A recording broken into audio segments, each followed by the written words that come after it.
number 6. The Young King. To Margaret Lady Brooke, the Rani of Sarawak. It was the night before the day fixed for his coronation, and the young king was sitting alone in his beautiful chamber.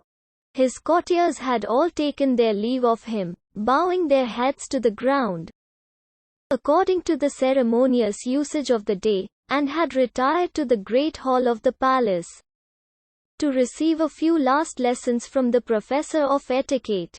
There being some of them who had still quite natural manners, which in a courtier is, I need hardly say, a very grave offense. The lad, for he was only a lad, being but 16 years of age, was not sorry at their departure, and had flung himself back with a deep sigh of relief on the soft cushions of his embroidered couch, lying there, wild-eyed and open-mouthed, like a brown woodland fawn, or some young animal of the forest newly snared by the hunters. And, indeed, it was the hunters who had found him, coming upon him almost by chance as, bare-limbed and pipe in hand, he was following the flock of the poor goatherd who had brought him up, and whose son he had always fancied himself to be.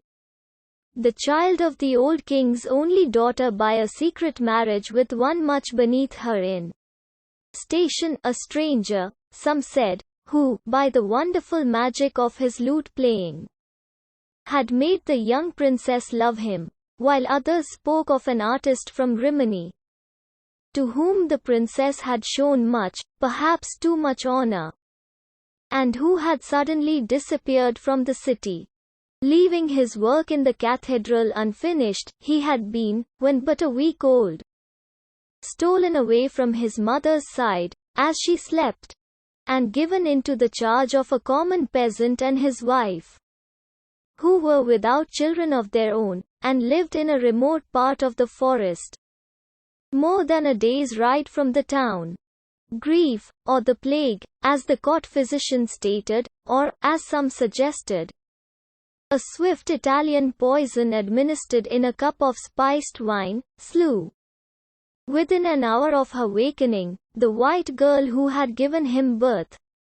And as the trusty messenger who bare the child across his saddlebow stooped from his weary horse and knocked at the rude door of the goatherd's hut, the body of the princess was being lowered into an open grave that had been dug in a deserted churchyard, beyond the city gates, a grave where it was said that another body was also lying, that of a young man of marvelous and foreign beauty, whose hands were tied behind him with a knotted cord, and whose breast was stabbed with many red wounds. Such, at least, was the story that men whispered to each other.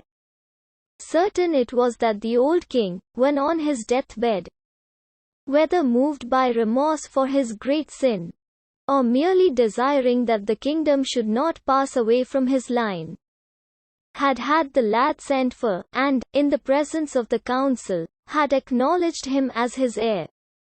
And it seems that from the very first moment of his recognition he had shown signs of that strange passion for beauty that was destined to have so great an influence over his life.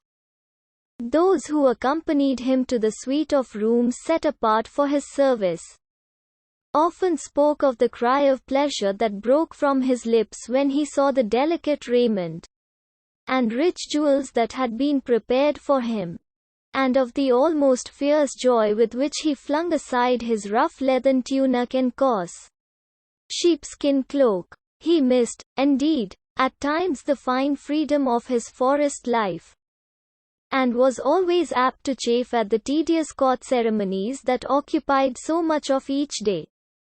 But the wonderful palace, Joyous, as they called it, of which he now found himself lord, seemed to him to be a new world fresh fashioned for his delight.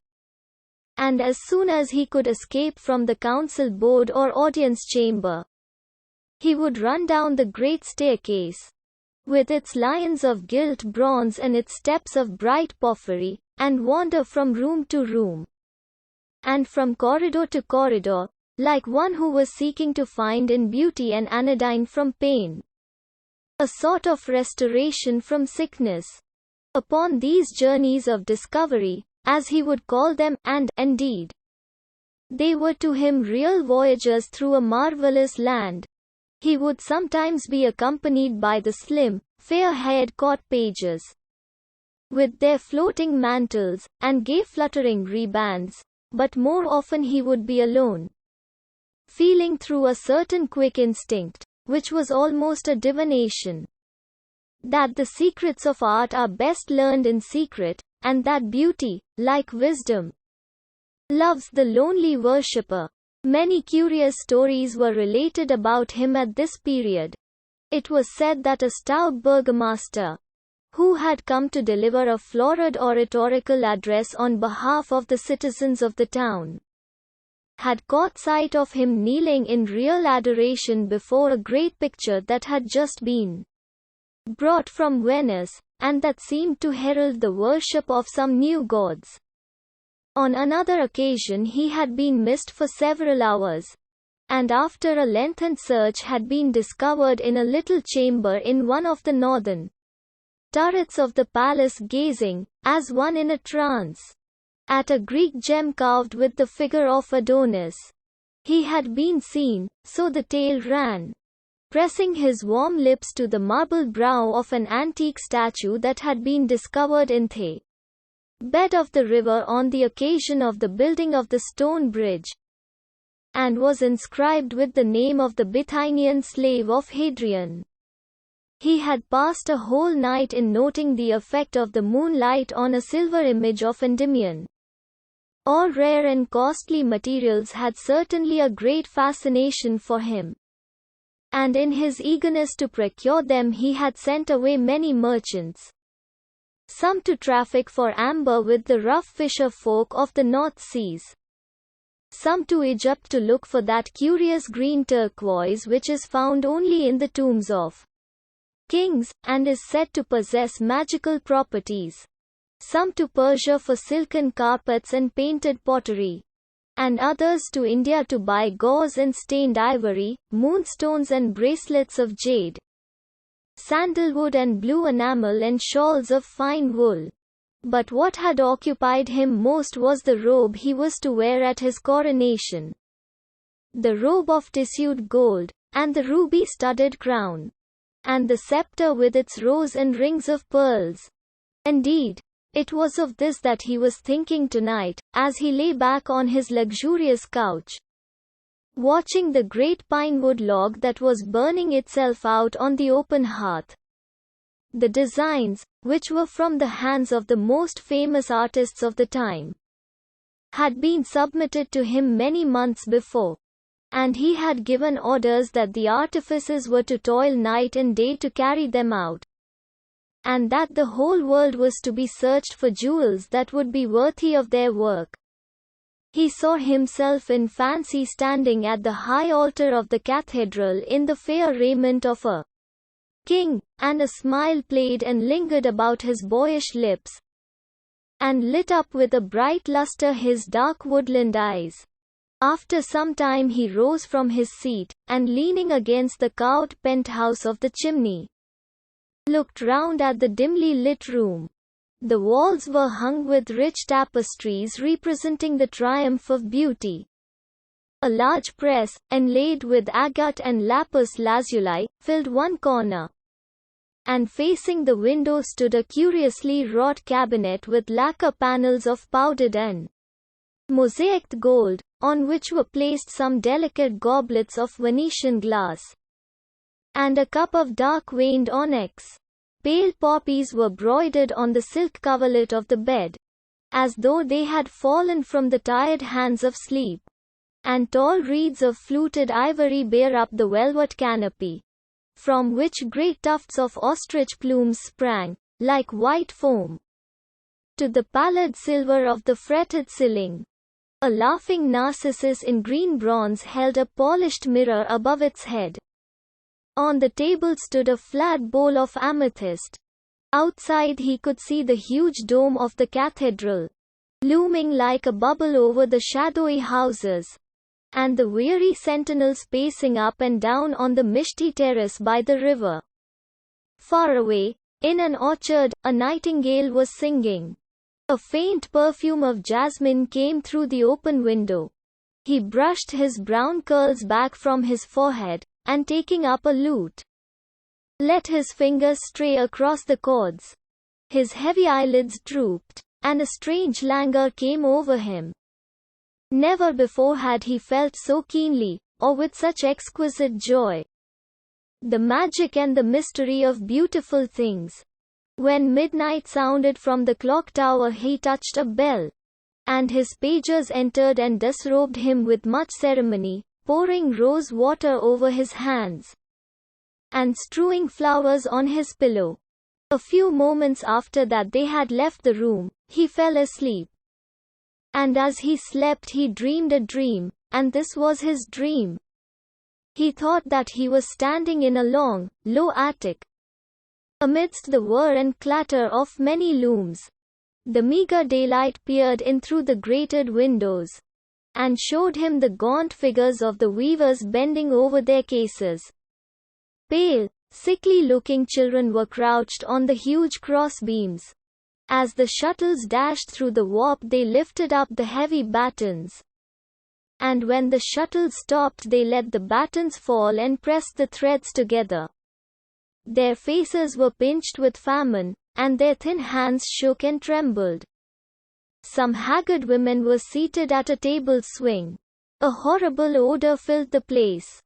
The air was foul and heavy, and the walls dripped and streamed with damp. The young king went over to one of the weavers, and stood by him and watched him. And the weaver looked at him angrily, and said, "Why art thou watching me? Art thou a spy set on us by our master?" "Who is thy master?" asked the young king. "Our master," cried the weaver, bitterly. "He is a man like myself. Indeed, there is but this difference between us, that he wears fine clothes while I go in rags. And that while I am weak from hunger he suffers not a little from overfeeding." "The land is free," said the young king, "and thou art no man's slave." "In war," answered the weaver, "the strong make slaves of the weak. And in peace the rich make slaves of the poor. We must work to live, and they give us such mean wages that we die. We toil for them all day long, and they heap up gold in their coffers. And our children fade away before their time. And the faces of those we love become hard and evil. We tread out the grapes, and another drinks the wine. We sow the corn, and our own board is empty. We have chains, though no eye beholds them, and are slaves, though men call us free." "Is it so with all?" he asked. "It is so with all," answered the weaver, "with the young as well as with the old. With the women as well as with the men. With the little children as well as with those who are stricken in years. The merchants grind us down, and we must needs do their bidding. The priest rides by and tells his beads, and no man has care of us. Through our sunless lanes creeps poverty with her hungry eyes. And sin with his sodden face follows close behind her. Misery wakes us in the morning, and shame sits with us at night.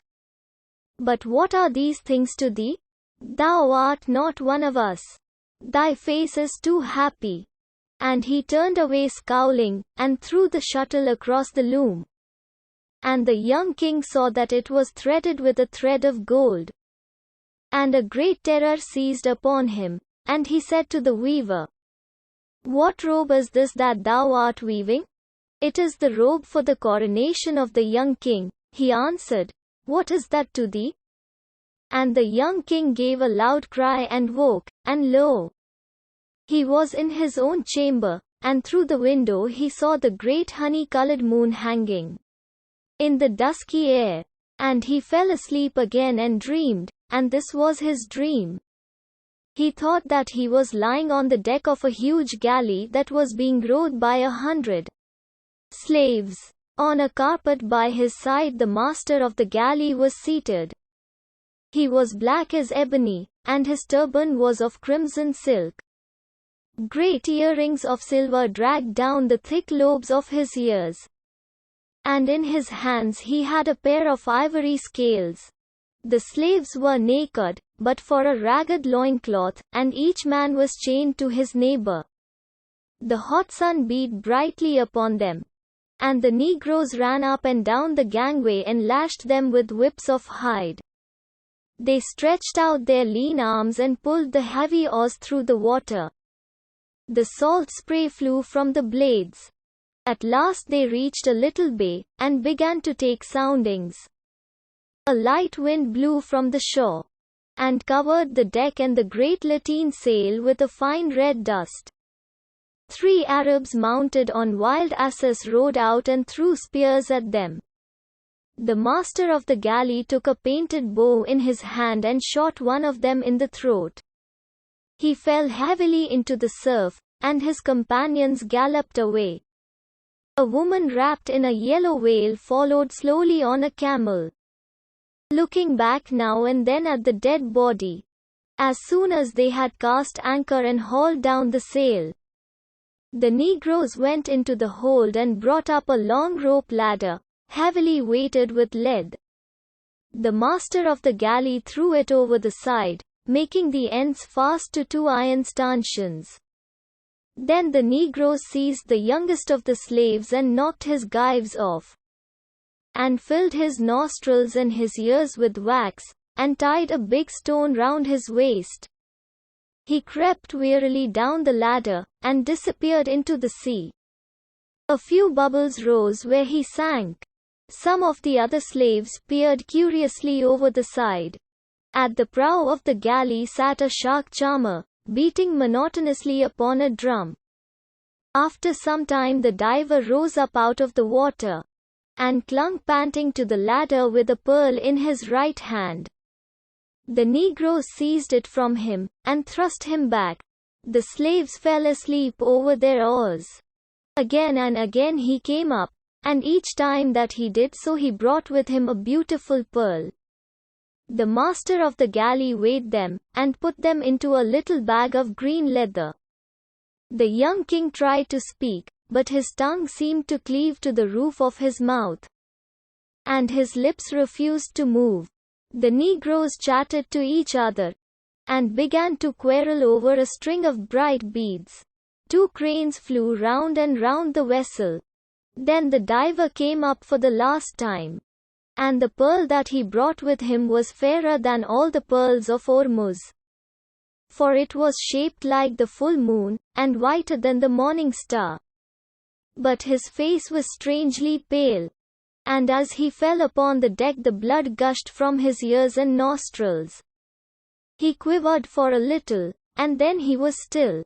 The negroes shrugged their shoulders, and threw the body overboard. And the master of the galley laughed, and, reaching out, he took the pearl. And when he saw it he pressed it to his forehead and bowed. "It shall be," he said, "for the scepter of the young king." And he made a sign to the negroes to draw up the anchor. And when the young king heard this he gave a great cry, and woke. And through the window he saw the long grey fingers of the dawn clutching at the fading stars. And he fell asleep again, and dreamed, and this was his dream.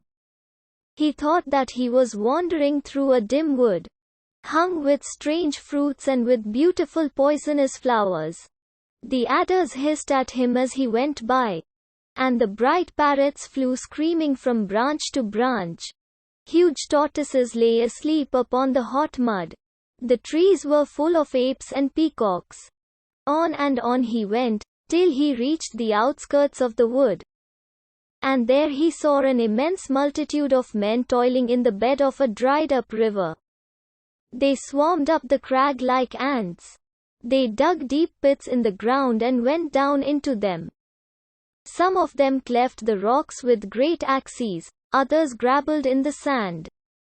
They tore up the cactus by its roots, and trampled on the scarlet blossoms. They hurried about, calling to each other, and no man was idle. From the darkness of a cavern Death and Avarice watched them, and Death said, I am weary. Give me a third of them and let me go. But Avarice shook her head. They are my servants, she answered. And Death said to her, What hast thou in thy hand? I have 3 grains of corn, she answered. What is that to thee? Give me one of them, cried Death, to plant in my garden, only one of them. And I will go away. I will not give thee anything, said Avarice, and she hid her hand in the fold of her raiment. And Death laughed, and took a cup, and dipped it into a pool of water. And out of the cup rose ague. She passed through the great multitude. And a third of them lay dead. A cold mist followed her, and the water snakes ran by her side. And when Avarice saw that a third of the multitude was dead, she beat her breast and wept. She beat her barren bosom, and cried aloud. Thou hast slain a third of my servants, she cried, get thee gone. There is war in the mountains of Tartary, and the kings of each side are calling to thee. The Afghans have slain the black ox, and are marching to battle. They have beaten upon their shields with their spears, and have put on their helmets of iron. What is my valley to thee, that thou shouldst tarry in it? Get thee gone, and come here no more. Nay, answered Death, but till thou hast given me a grain of corn I will not go. But Avarice shut her hand, and clenched her teeth. I will not give thee anything, she muttered. And Death laughed, and took up a black stone, and threw it into the forest. And out of a thicket of wild hemlock came Fever in a robe of flame. She passed through the multitude, and touched them, and each man that she touched died. The grass withered beneath her feet as she walked. And Avarice shuddered, and put ashes on her head. Thou art cruel, she cried, thou art cruel. There is famine in the walled cities of India, and the cisterns of Samarkand have run dry. There is famine in the walled cities of Egypt, and the locusts have come up from the desert. The Nile has not overflowed its banks, and the priests have cursed Isis and Osiris. Get thee gone to those who need thee, and leave me my servants. Nay, answered Death, but till thou hast given me a grain of corn I will not go. I will not give thee anything, said Avarice. And Death laughed again, and he whistled through his fingers. And a woman came flying through the air. Plague was written upon her forehead, and a crowd of lean vultures wheeled round her. She covered the valley with her wings, and no man was left alive. And Avarice fled shrieking through the forest. And Death leaped upon his red horse and galloped away. And his galloping was faster than the wind. And out of the slime at the bottom of the valley crept dragons and horrible things with scales. And the jackals came trotting along the sand, sniffing up the air with their nostrils. And the young king wept, and said, Who were these men, and for what were they seeking? For rubies for a king's crown, answered one who stood behind him. And the young king started, and, turning round, he saw a man habited as a pilgrim and holding in his hand a mirror of silver. And he grew pale, and said, For what king? And the pilgrim answered, Look in this mirror, and thou shalt see him. And he looked in the mirror, and, seeing his own face, he gave a great cry and woke. And the bright sunlight was streaming into the room. And from the trees of the garden and pleasance the birds were singing. And the chamberlain and the high officers of state came in and made obeisance to him. And the pages brought him the robe of tissued gold, and set the crown and the scepter before him. And the young king looked at them, and they were beautiful. More beautiful were they than aught that he had ever seen. But he remembered his dreams, and he said to his lords, Take these things away, for I will not wear them. And the courtiers were amazed, and some of them laughed, for they thought that he was jesting. But he spake sternly to them again, and said, Take these things away, and hide them from me. Though it be the day of my coronation, I will not wear them. For on the loom of sorrow, and by the white hands of pain, has this my robe been woven. There is blood in the heart of the ruby, and death in the heart of the pearl. And he told them his 3 dreams. And when the courtiers heard them, they looked at each other and whispered, saying, Surely he is mad. For what is a dream but a dream, and a vision but a vision? They are not real things that one should heed them. And what have we to do with the lives of those who toil for us? Shall a man not eat bread till he has seen the sower, nor drink wine till he has talked with the vine-dresser? And the chamberlain spake to the young king, and said, My lord, I pray thee set aside these black thoughts of thine, and put on this fair robe, and set this crown upon thy head. For how shall the people know that thou art a king, if thou hast not a king's raiment?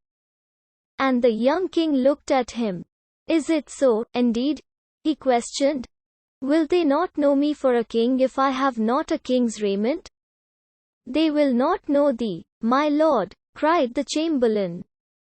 I had thought that there had been men who were king-like, he answered. But it may be as thou sayest. And yet I will not wear this robe, nor will I be crowned with this crown. But even as I came to the palace, so will I go forth from it.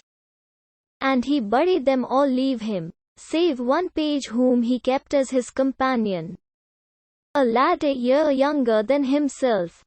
Him he kept for his service, and when he had bathed himself in clear water, he opened a great painted chest, and from it he took the leathern tunic and rough sheepskin cloak that he had worn when he had watched on the hillside the shaggy goats of the goat herd. These he put on, and in his hand he took his rude shepherd's staff. And the little page opened his big blue eyes in wonder, and said smiling to him, My lord, I see thy robe and thy scepter, but where is thy crown?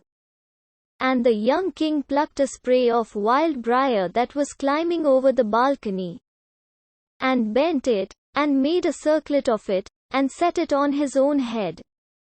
This shall he my crown, he answered. And thus attired he passed out of his chamber into the great hall, where the nobles were waiting for him. And the nobles made merry, and some of them cried out to him, My lord, the people wait for their king, and thou showest them a beggar. And others were wroth and said, He brings shame upon our state, and is unworthy to be our master.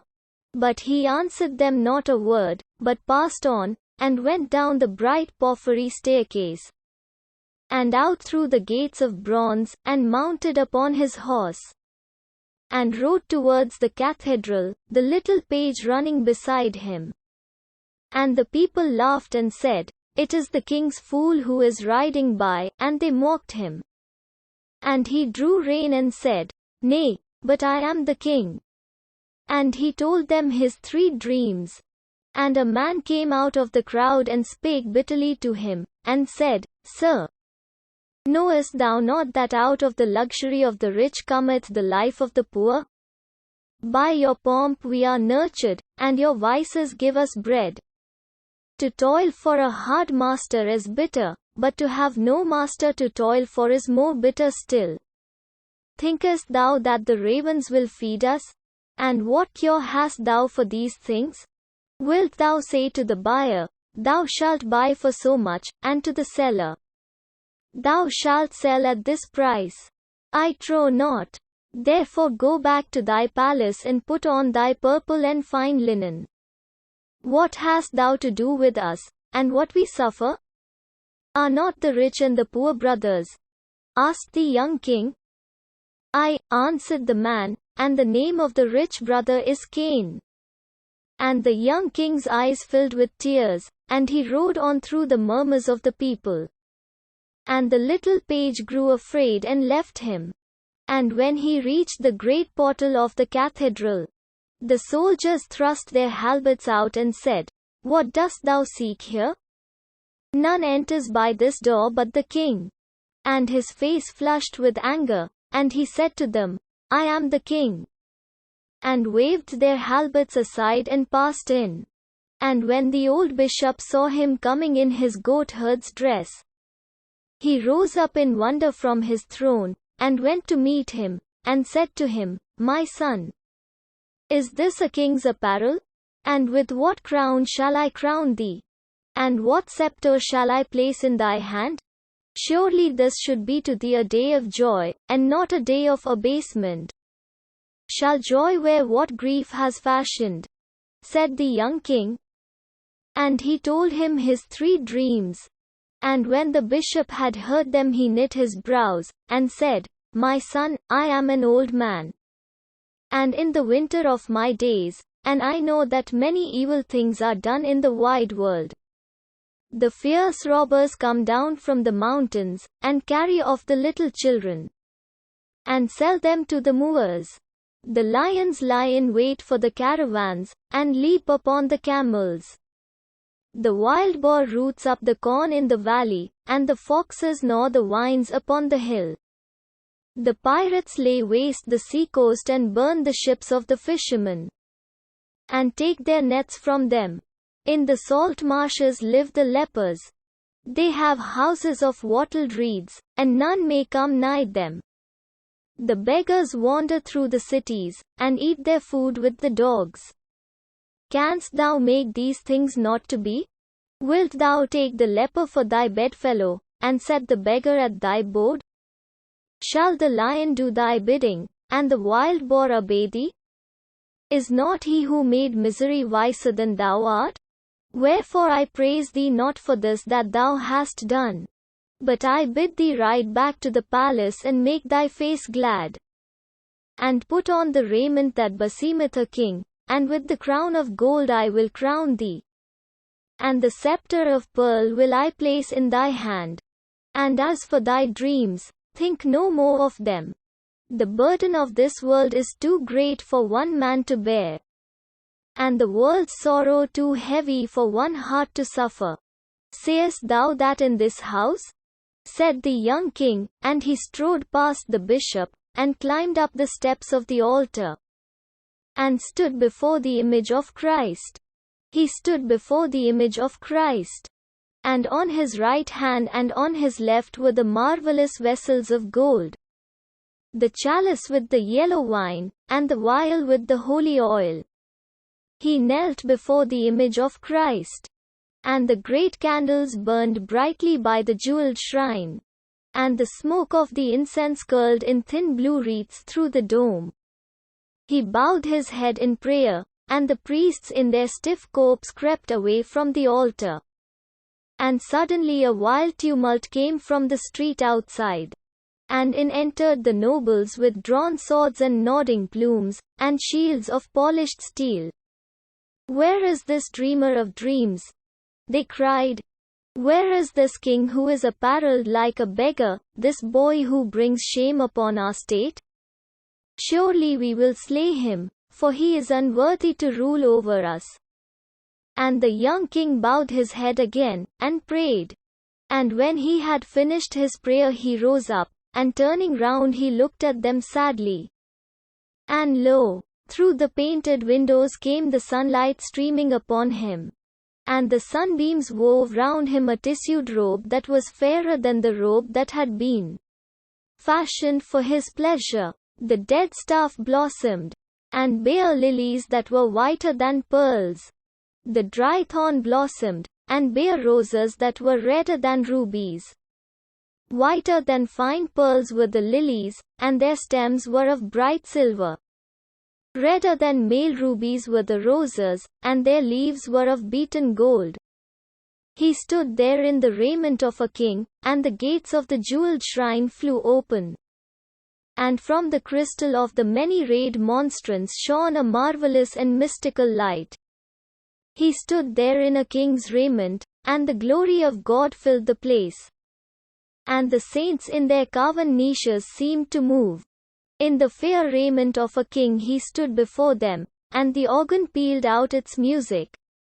And the trumpeters blew upon their trumpets, and the singing boys sang. And the people fell upon their knees in awe. And the nobles sheathed their swords and did homage, and the bishop's face grew pale. And his hands trembled. A greater than I hath crowned thee, he cried, and he knelt before him. And the young king came down from the high altar, and passed home through the midst of the people. But no man dared look upon his face, for it was like the face of an angel. Story number 7. The Birthday of the Infanta. To Mrs. William H. Grenfell, of Taplow Court, Lady Desborough. It was the birthday of the Infanta.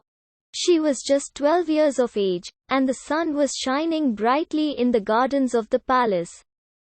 Although she was a real princess and the Infanta of Spain, she had only one birthday every year, just like the children of quite poor people. So it was naturally a matter of great importance to the whole country that she should have a really fine day for the occasion. And a really fine day it certainly was. The tall striped tulips stood straight up upon their stalks, like long rows of soldiers, and looked defiantly across the grass at the roses, and said, "We are quite as splendid as you are now." The purple butterflies fluttered about with gold dust on their wings. Visiting each flower in turn, the little lizards crept out of the crevice of the wall, and lay basking in the white glare, and the pomegranates split and cracked with the heat, and showed their bleeding red hearts. Even the pale yellow lemons, that hung in such profusion from the mouldering trellis and along the dim arcades, seemed to have caught a richer color from the wonderful sunlight. And the magnolia trees opened their great globe like blossoms of folded ivory, and filled the air with a sweet heavy perfume.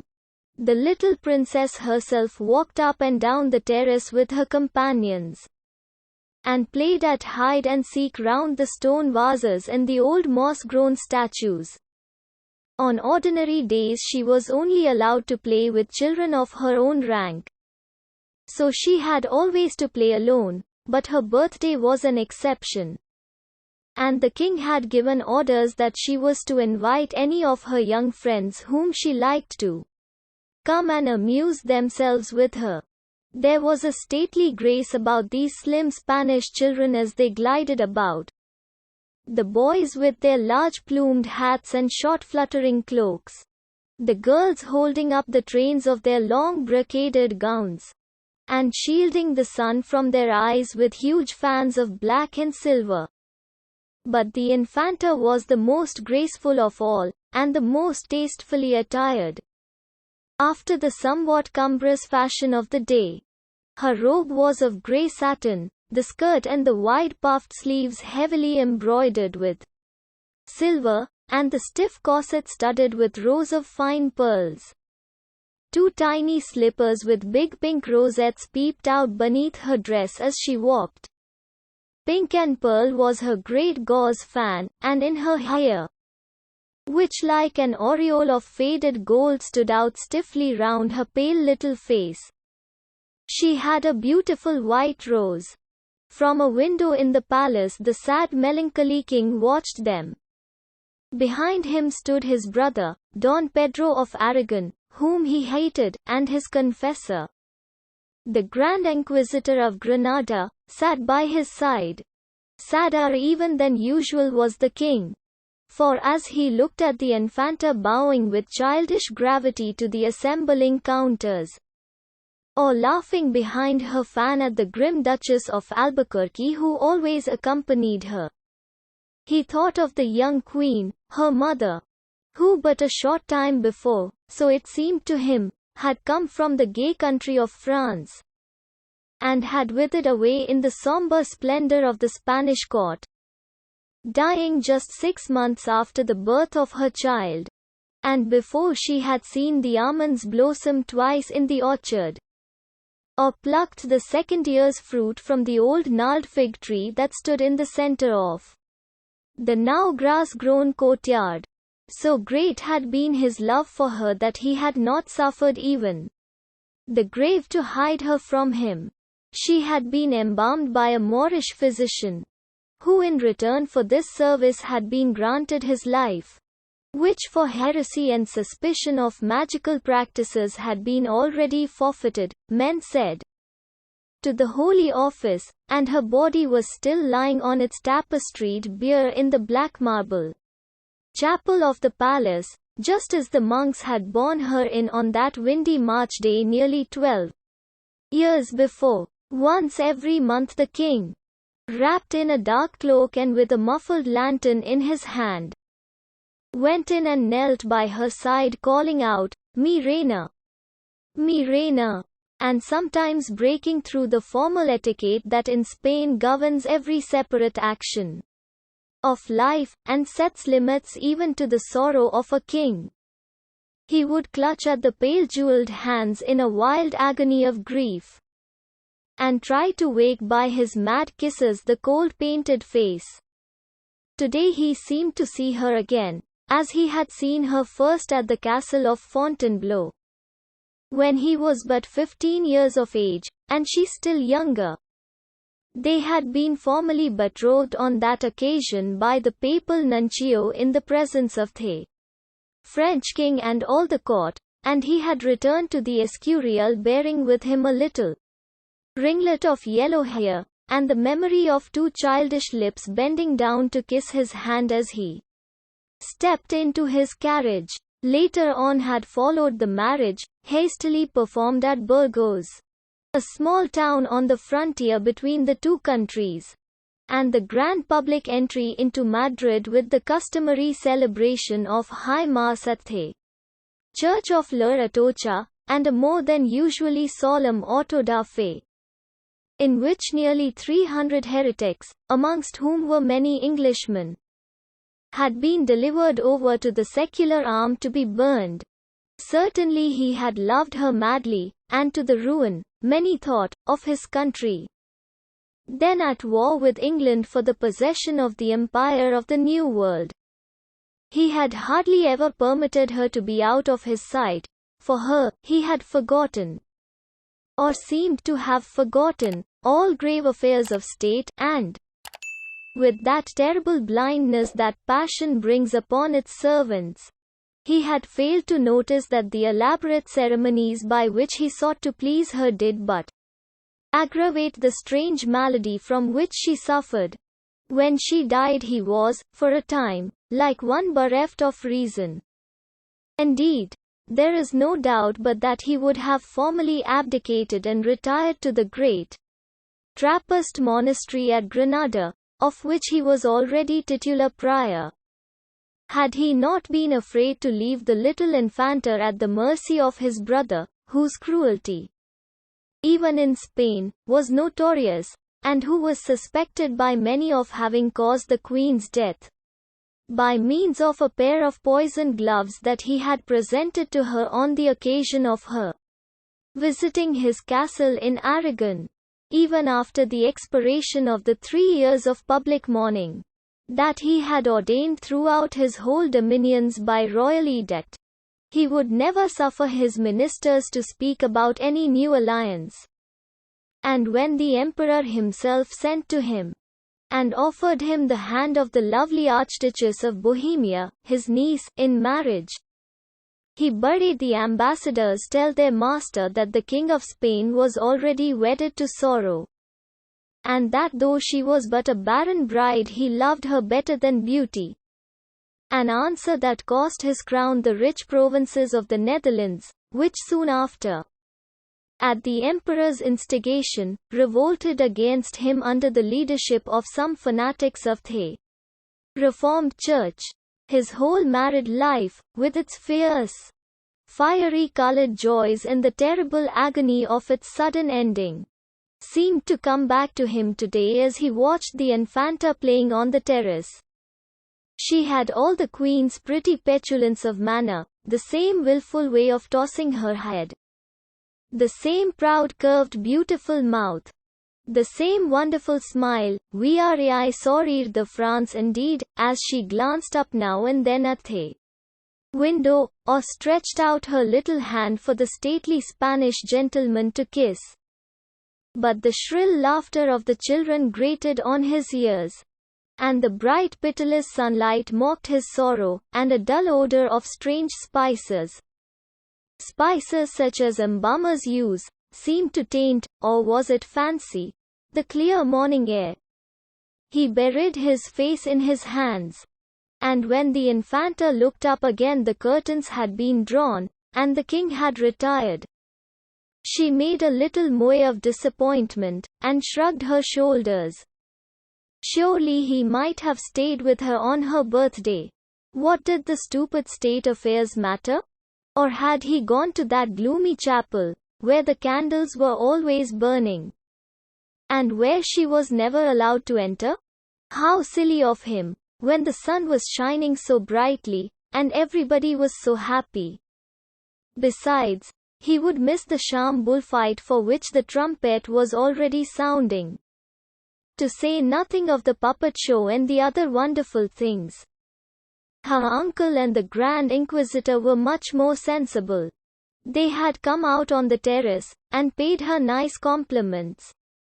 So she tossed her pretty head, and taking Don Pedro by the hand, she walked slowly down the steps towards a long pavilion of purple silk that had been erected at the end of the garden, the other children following in strict order of precedence. Those who had the longest names going first. A procession of noble boys, fantastically dressed as toreadors, came out to meet her. And the young Count of Tierra Nueva, a wonderfully handsome lad of about 14 years of age, uncovering his head with all the grace of a born hidalgo and grandee of Spain, led her solemnly into a little gilt and ivory chair that was placed on a raised dais above the arena. The children grouped themselves all round, fluttering their big fans and whispering to each other. And Don Pedro and the Grand Inquisitor stood laughing at the entrance. Even the Duchess, the Camarera Mayor as she was called, a thin, hard-featured woman with a yellow ruff, did not look quite so bad-tempered as usual. And something like a chilled smile flitted across her wrinkled face and twitched her thin, bloodless lips. It certainly was a marvelous bullfight, and much nicer, the Infanta thought, than the real bullfight that she had been brought to see at Seville on the occasion of the visit of the Duke of Parma to her father.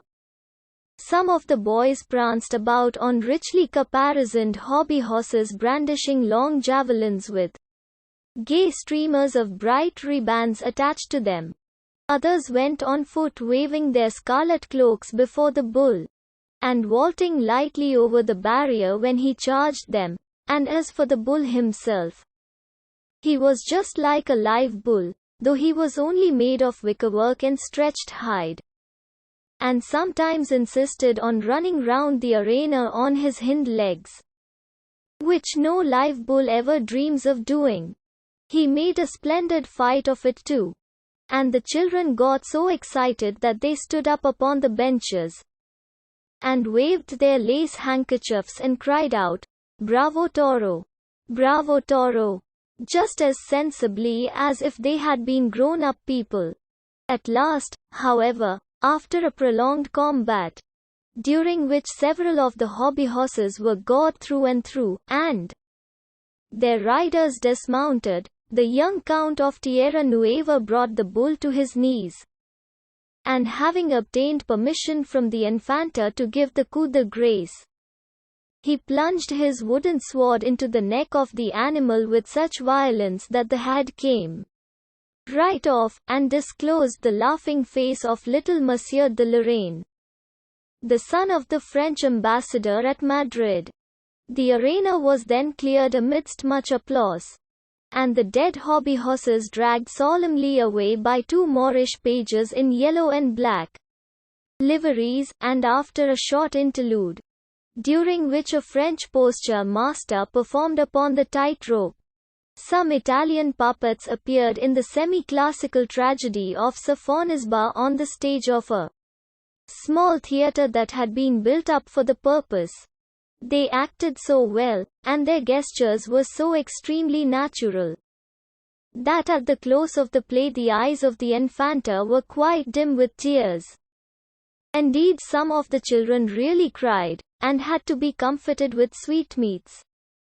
And the Grand Inquisitor himself was so affected that he could not help saying to Don Pedro that it seemed to him intolerable that things made simply out of wood and colored wax, and worked mechanically by wires, should be so unhappy and meet with such terrible misfortunes. An African juggler followed, who brought in a large flat basket covered with a red cloth.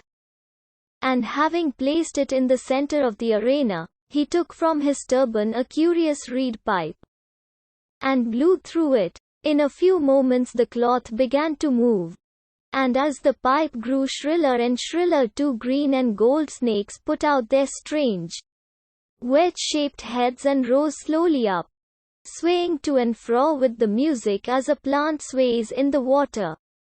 The children, however, were rather frightened at their spotted hoods and quick darting tongues, and were much more pleased when the juggler made a tiny orange tree grow out of the sand and bear pretty white blossoms and clusters of real fruit. And when he took the fan of the little daughter of the Marquis de las Torres, and changed it into a blue bird that flew all round the pavilion and sang, their delight and amazement knew no bounds. The solemn minuet, too, performed by the dancing boys from the church of Nuestra Señora del Pilar, was charming. The Infanta had never before seen this wonderful ceremony which takes place every year at Maytime in front of the high altar of the Virgin, and in her honor.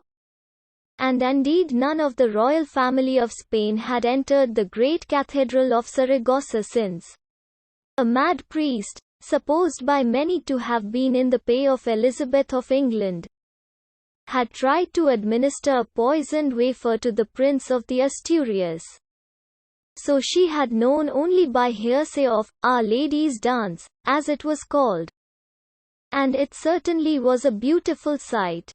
The boys wore old-fashioned court dresses of white velvet, and their curious three-cornered hats were fringed with silver and surmounted with huge plumes of ostrich feathers, the dazzling whiteness of their costumes, as they moved about in the sunlight, being still more accentuated by their swarthy faces and long black hair.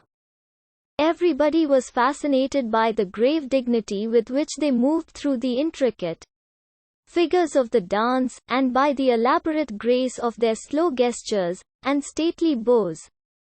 And when they had finished their performance and doffed their great plumed hats to the Infanta, she acknowledged their reverence with much courtesy, and made a vow that she would send a large wax candle to the shrine of Our Lady of Pilar in return for the pleasure that she had given her. A troop of handsome Egyptians, as the gypsies were termed in those days, then advanced into the arena, and sitting down cross-legs, in a circle, began to play softly upon their zithers, moving their bodies to the tune, and humming, almost below their breath, a low dreamy air. When they caught sight of Don Pedro they scowled at him, and some of them looked terrified. For only a few weeks before he had had two of their tribe hanged for sorcery in the marketplace at Seville, but the pretty Infanta charmed them as she leaned back peeping over her fan with her great blue eyes, and they felt sure that one so lovely as she was could never be cruel to anybody. So they played on very gently and just touching the cords of the zithers with their long pointed nails, and their heads began to nod as though they were falling asleep. Suddenly, with a cry so shrill that all the children were startled, and Don Pedro's hand clutched at the agate pommel of his dagger, They leapt to their feet and whirled madly round the enclosure, beating their tambourines and chanting some wild love song in their strange guttural language. Then at another signal they all flung themselves again to the ground and lay there quite still, the dull strumming of the zithers being the only sound that broke the silence. After that they had done this several times. They disappeared for a moment and came back leading a brown shaggy bear by a chain, and carrying on their shoulders some little Barbary apes. The bear stood upon his head with the utmost gravity, and the wizened apes played all kinds of amusing tricks with two gypsy boys who seemed to be their masters, and fought with tiny swords, and fired off guns, and went through a regular soldier's drill just like the king's own bodyguard. In fact, the gypsies were a great success.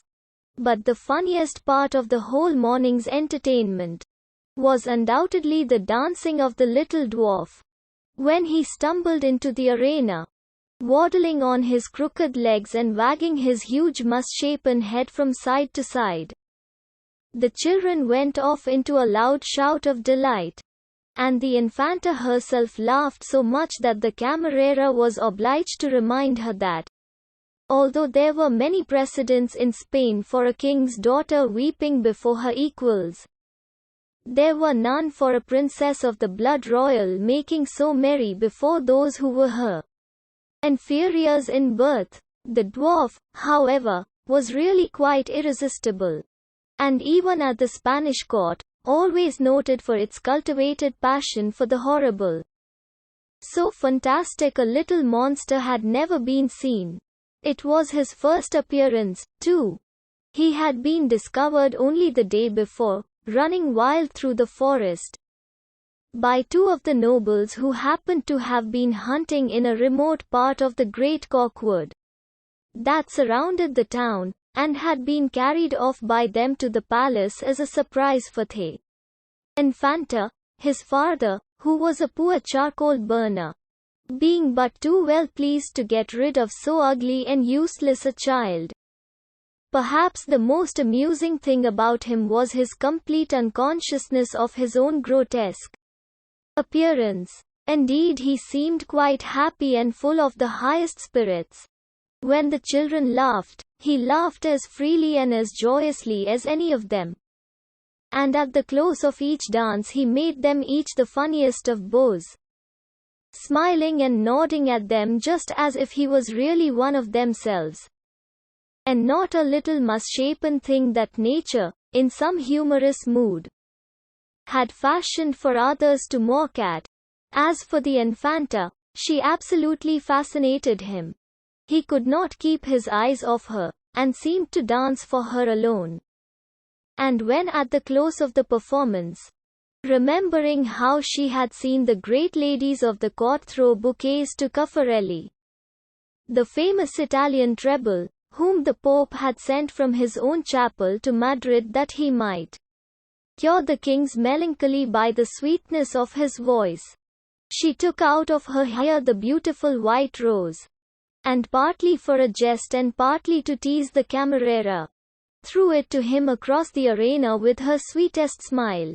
He took the whole matter quite seriously, and pressing the flower to his rough coarse lips he put his hand upon his heart, and sank on one knee before her, grinning from ear to ear, and with his little bright eyes sparkling with pleasure. This so upset the gravity of the Infanta that she kept on laughing long after the little dwarf had ran out of the arena, and expressed a desire to her uncle that the dance should be immediately repeated. The camarera, however, on the plea that the sun was too hot, decided that it would be better that Her Highness should return without delay to the palace, where a wonderful feast had been already prepared for her, including a real birthday cake with her own initials worked all over it in painted sugar and a lovely silver flag waving from the top.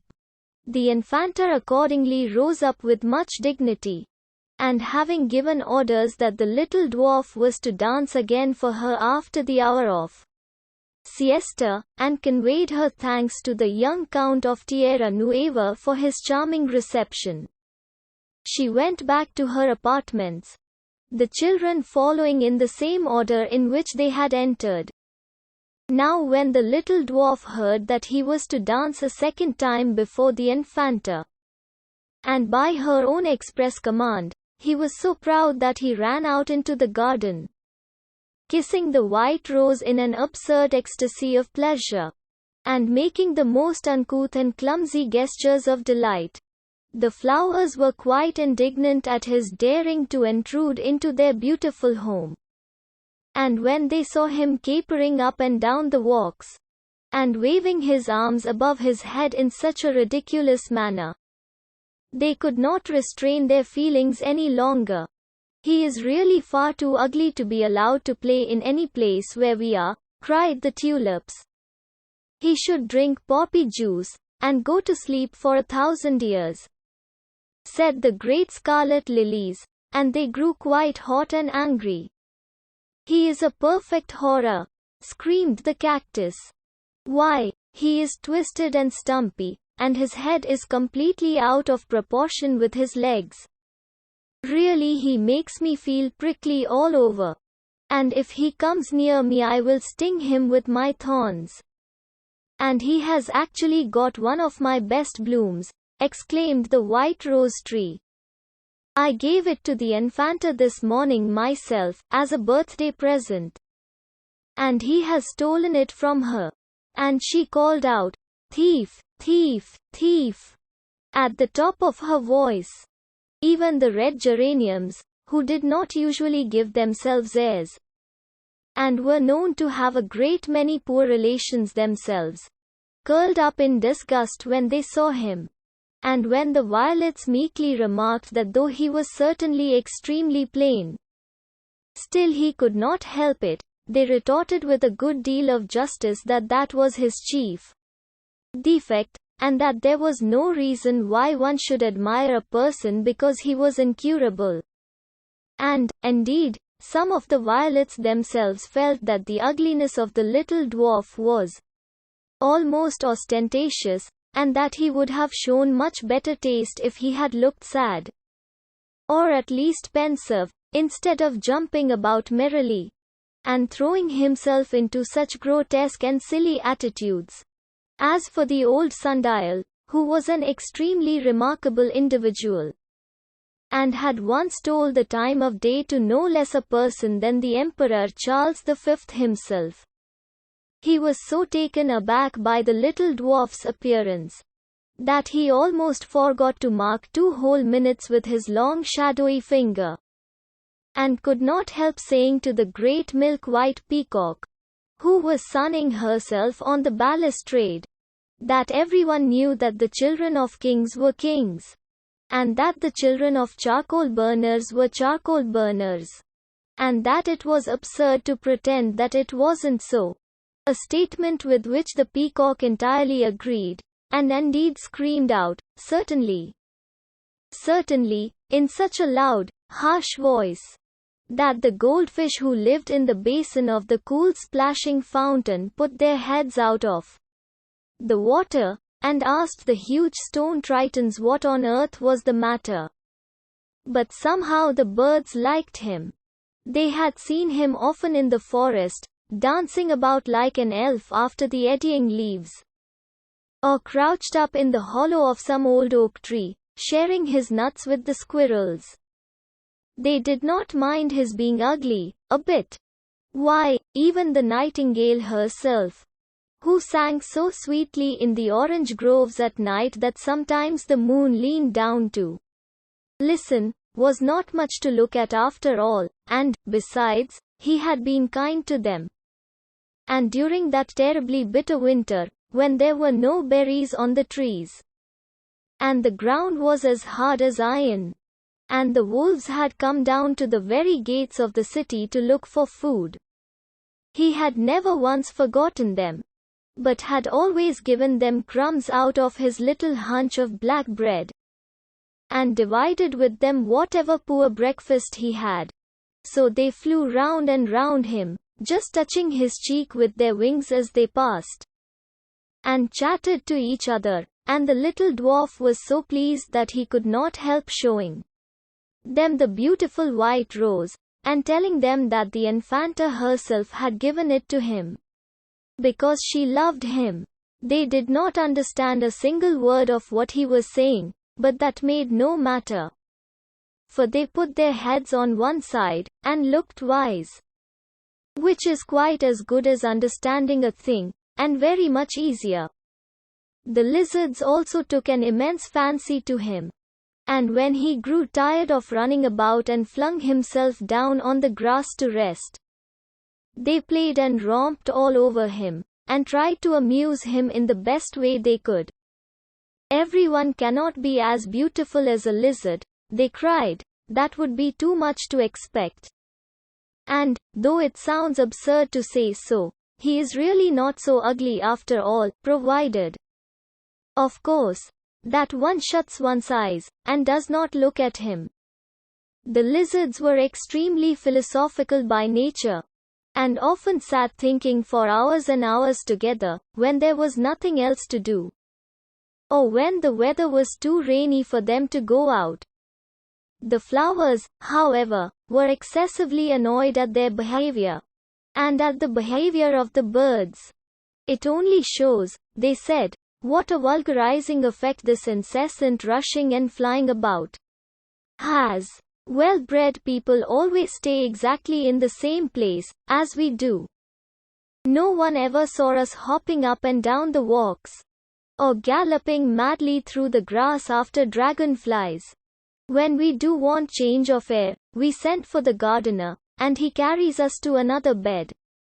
This is dignified, and as it should be. But birds and lizards have no sense of repose. And indeed birds have not even a permanent address. They are mere vagrants like the gypsies, and should be treated in exactly the same manner. So they put their noses in the air, and looked very haughty, and were quite delighted when after some time they saw the little dwarf scramble up from the grass, and make his way across the terrace to the palace. He should certainly be kept indoors for the rest of his natural life, they said. Look at his hunched back, and his crooked legs, and they began to titter. But the little dwarf knew nothing of all this. He liked the birds and the lizards immensely, and thought that the flowers were the most marvelous things in the whole world. Except of course the Infanta, but then she had given him the beautiful white rose. And she loved him, and that made a great difference. How he wished that he had gone back with her. She would have put him on her right hand, and smiled at him. And he would have never left her side, but would have made her his playmate, and taught her all kinds of delightful tricks. For though he had never been in a palace before, he knew a great many wonderful things. He could make little cages out of rushes for the grasshoppers to sing in, and fashion the long jointed bamboo into the pipe that Pan loves to hear. He knew the cry of every bird, and could call the starlings from the treetop, or the heron from the mere. He knew the trail of every animal, and could track the hare by its delicate footprints, and the boar by the trampled leaves. All the wild dances he knew, the mad dance in red raiment with the autumn, the light dance in blue sandals over the corn, the dance with white snow wreaths in winter, and the blossom dance through the orchards in spring. He knew where the wood pigeons built their nests, and once when a fowler had snared the parent birds, he had brought up the young ones himself, and had built a little dovecot for them in the cleft of a pollard elm. They were quite tame, and used to feed out of his hands every morning. She would like them, and the rabbits that scurried about in the long fern, and the jays with their steely feathers and black bills, and the hedgehogs that could curl themselves up into prickly balls, and the great wise tortoises that crawled slowly about, shaking their heads and nibbling at the young leaves. Yes, she must certainly come to the forest and play with him. He would give her his own little bed, and would watch outside the window till dawn, to see that the wild horned cattle did not harm her, nor the gaunt wolves creep too near the hut. And at dawn he would tap at the shutters and wake her. And they would go out and dance together all the day long. It was really not a bit lonely in the forest. Sometimes a bishop rode through on his white mule, reading out of a painted book. Sometimes in their green velvet caps, and their jerkins of tanned deer skin. The falconers passed by, with hooded hawks on their wrists. At vintage time came the grape treaders, with purple hands and feet, wreathed with glossy ivy and carrying dripping skins of wine. And the charcoal burners sat round their huge braziers at night, watching the dry logs charring slowly in the fire, and roasting chestnuts in the ashes.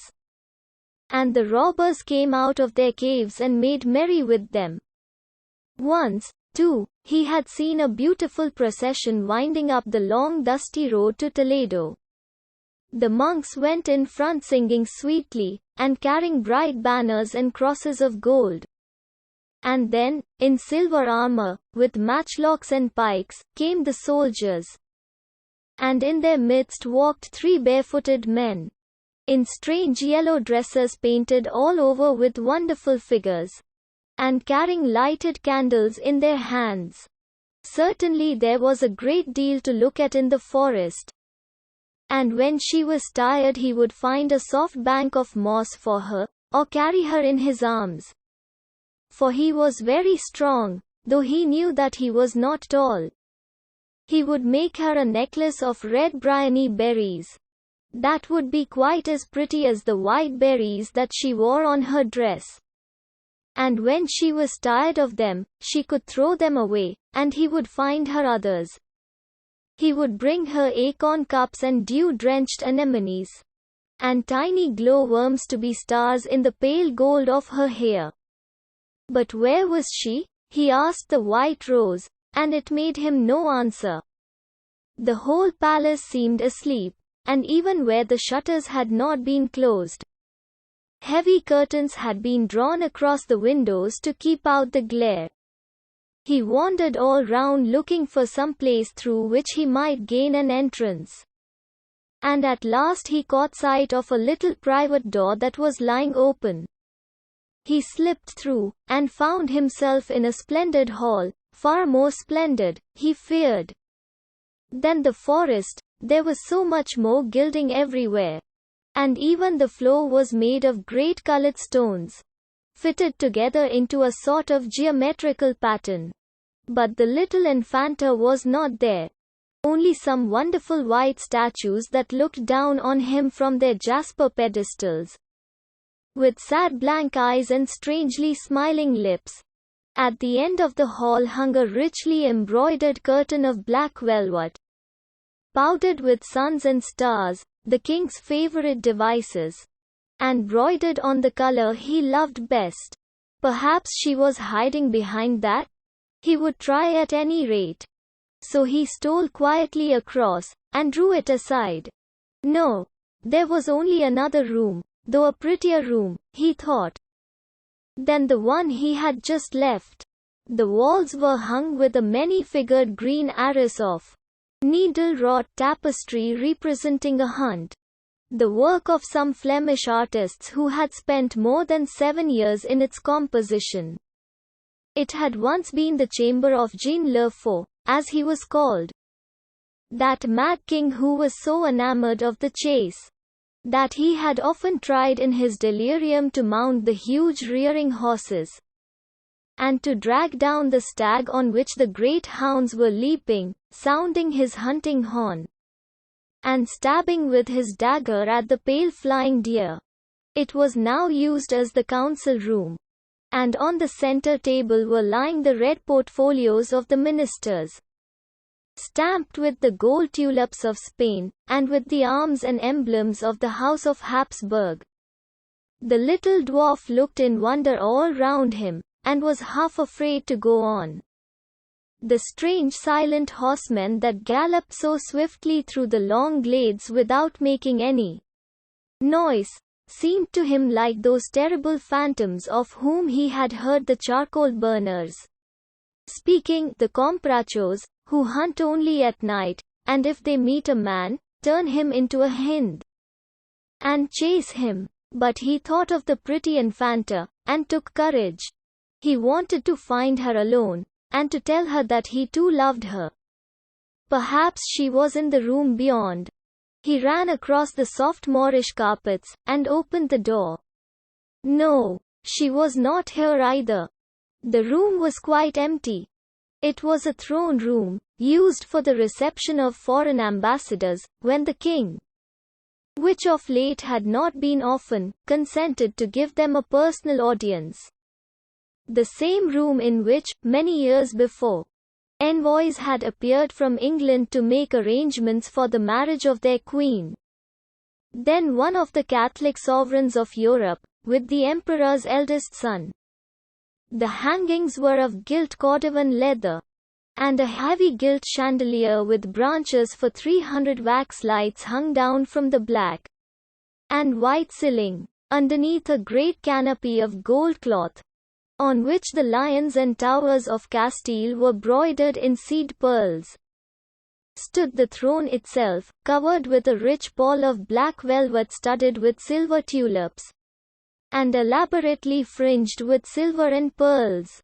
On the second step of the throne was placed the kneeling stool of the Infanta, with its cushion of cloth of silver tissue, and below that again, and beyond the limit of the canopy, stood the chair for the papal nuncio, who alone had the right to be seated in the king's presence on the occasion of any public ceremonial, and whose cardinal's hat, with its tangled scarlet tassels, lay on a purple tabouret in front. On the wall, facing the throne, hung a life-sized portrait of Charles V in hunting dress, with a great mastiff by his side, and a picture of Philip II receiving the homage of the Netherlands occupied the center of the other wall. Between the windows stood a black ebony cabinet, inlaid with plates of ivory, on which the figures from Holbein's Dance of Death had been graved, by the hand, some said, of that famous master himself. But the little dwarf cared nothing for all this magnificence. He would not have given his rose for all the pearls on the canopy, nor one white petal of his rose for the throne itself. What he wanted was to see the Infanta before she went down to the pavilion, and to ask her to come away with him when he had finished his dance. Here, in the palace, the air was close and heavy, but in the forest the wind blew free, and the sunlight with wandering hands of gold moved the tremulous leaves aside. There were flowers, too, in the forest, not so splendid, perhaps, as the flowers in the garden, but more sweetly scented for all that. Hyacinths in early spring that flooded with waving purple the cool glens, and grassy knolls. Yellow primroses that nestled in little clumps round the gnarled roots of the oak trees. Bright celandine, and blue speedwell, and irises lilac and gold. There were grey catkins on the hazels, and the foxgloves drooped with the weight of their dappled bee-haunted cells. The chestnut had its spires of white stars, and the hawthorn its pallid moons of beauty. Yes, surely she would come if he could only find her. She would come with him to the fair forest, and all day long he would dance for her delight. A smile lit up his eyes at the thought, and he passed into the next room. Of all the rooms this was the brightest and the most beautiful. The walls were covered with a pink-flowered lucca damask, patterned with birds and dotted with dainty blossoms of silver. The furniture was of massive silver, festooned with florid wreaths, and swinging cupids. In front of the two large fireplaces stood great screens broidered with parrots and peacocks. And the floor, which was of sea green onyx, seemed to stretch far away into the distance. Nor was he alone. Standing under the shadow of the doorway, at the extreme end of the room, he saw a little figure watching him. His heart trembled, a cry of joy broke from his lips, and he moved out into the sunlight. As he did so, the figure moved out also, and he saw it plainly. The Infanta. It was a monster, the most grotesque monster he had ever beheld. Not properly shaped, as all other people were, but hunchbacked, and crooked-limbed. With huge lolling head and mane of black hair. The little dwarf frowned, and the monster frowned also. He laughed, and it laughed with him, and held its hands to its sides. Just as he himself was doing. He made it a mocking bow, and it returned him a low reverence. He went towards it, and it came to meet him, copying each step that he made, and stopping when he stopped himself. He shouted with amusement, and ran forward, and reached out his hand. And the hand of the monster touched his, and it was as cold as ice. He grew afraid, and moved his hand across, and the monster's hand followed it quickly. He tried to press on, but something smooth and hard stopped him. The face of the monster was now close to his own, and seemed full of terror. He brushed his hair off his eyes. It imitated him. He struck at it, and it returned blow for blow. He loathed it, and it made hideous faces at him. He drew back, and it retreated. What is it? He thought for a moment, and looked round at the rest of the room. It was strange, but everything seemed to have its double in this invisible wall of clear water. Yes, picture for picture was repeated, and couch for couch. The sleeping fawn that lay in the alcove by the doorway had its twin brother that slumbered. And the silver Venus that stood in the sunlight held out her arms to a Venus as lovely as herself. Was it Echo? He had called to her once in the valley, and she had answered him word for word. Could she mock the eye, as she mocked the voice? Could she make a mimic world just like the real world? Could the shadows of things have color and life and movement? Could it be that? He started, and taking from his breast the beautiful white rose, he turned round and kissed it. The monster had a rose of its own, petal for petal the same. It kissed it with like kisses, and pressed it to its heart with horrible gestures. When the truth dawned upon him, he gave a wild cry of despair, and fell sobbing to the ground. So it was he who was misshapen and hunchbacked, foul to look at and grotesque. He himself was the monster, and it was at him that all the children had been laughing. And the little princess who he had thought loved him, she too had been merely mocking at his ugliness, and making merry over his twisted limbs. Why had they not left him in the forest, where there was no mirror to tell him how loathsome he was? Why had his father not killed him, rather than sell him to his shame? The hot tears poured down his cheeks, and he tore the white rose to pieces. The sprawling monster did the same, and scattered the faint petals in the air. It grovelled on the ground, and, when he looked at it, it watched him with a face drawn with pain. He crept away, lest he should see it, and covered his eyes with his hands. He crawled, like some wounded thing, into the shadow, and lay there moaning.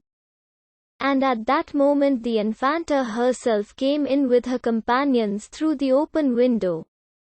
And when they saw the ugly little dwarf lying on the ground and beating the floor with his clenched hands, in the most fantastic and exaggerated manner, they went off into shouts of happy laughter, and stood all round him and watched him.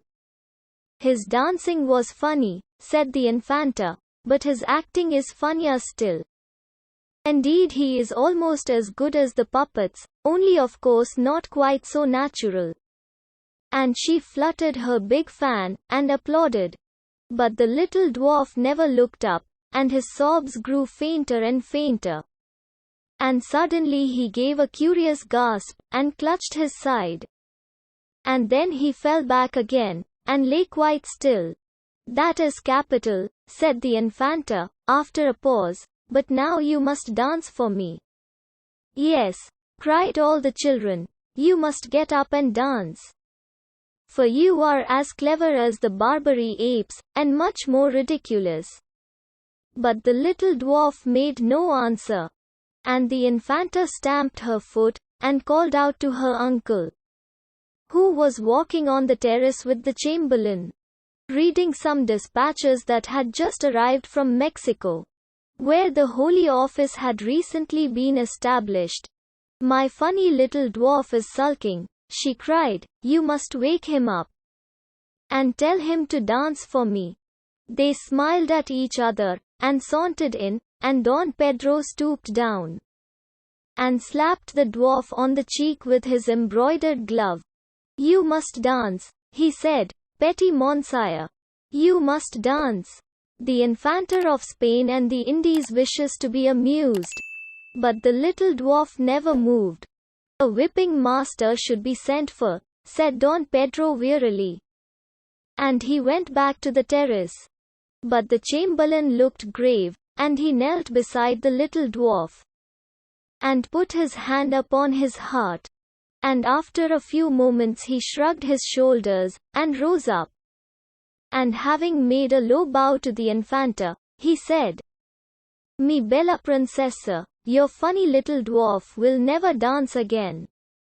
It is a pity, for he is so ugly that he might have made the king smile." "But why will he not dance again?" asked the Infanta, laughing. "Because his heart is broken," answered the Chamberlain. And the Infanta frowned, and her dainty rose-leaf lips curled in pretty disdain.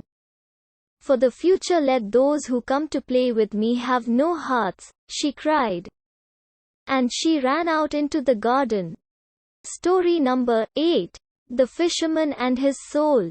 To HSH Alice, Princess of Monaco. Every evening the young fisherman went out upon the sea, and threw his nets into the water.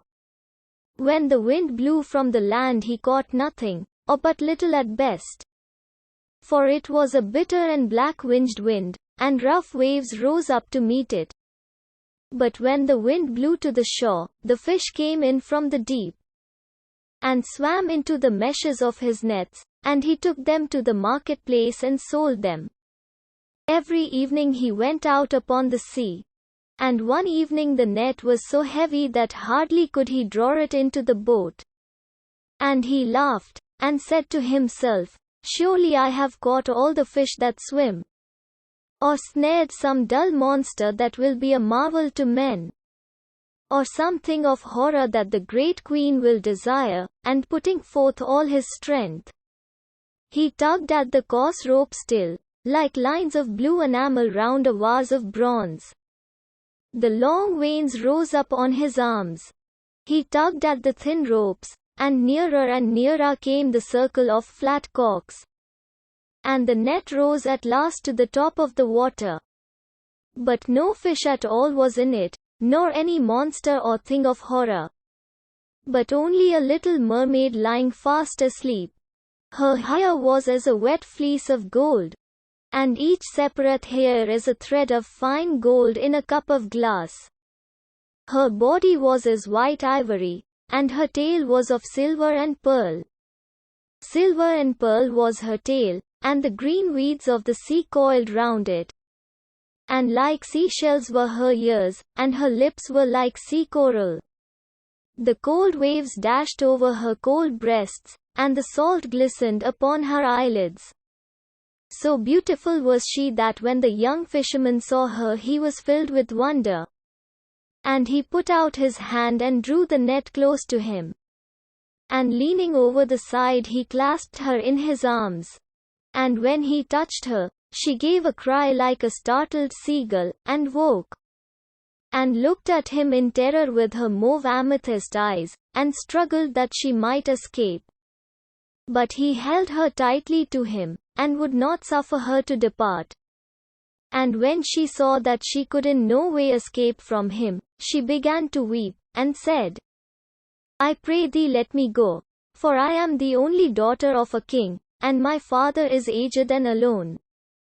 But the young fisherman answered, I will not let thee go save thou makest me a promise that whenever I call thee, thou wilt come and sing to me, for the fish delight to listen to the song of the sea folk.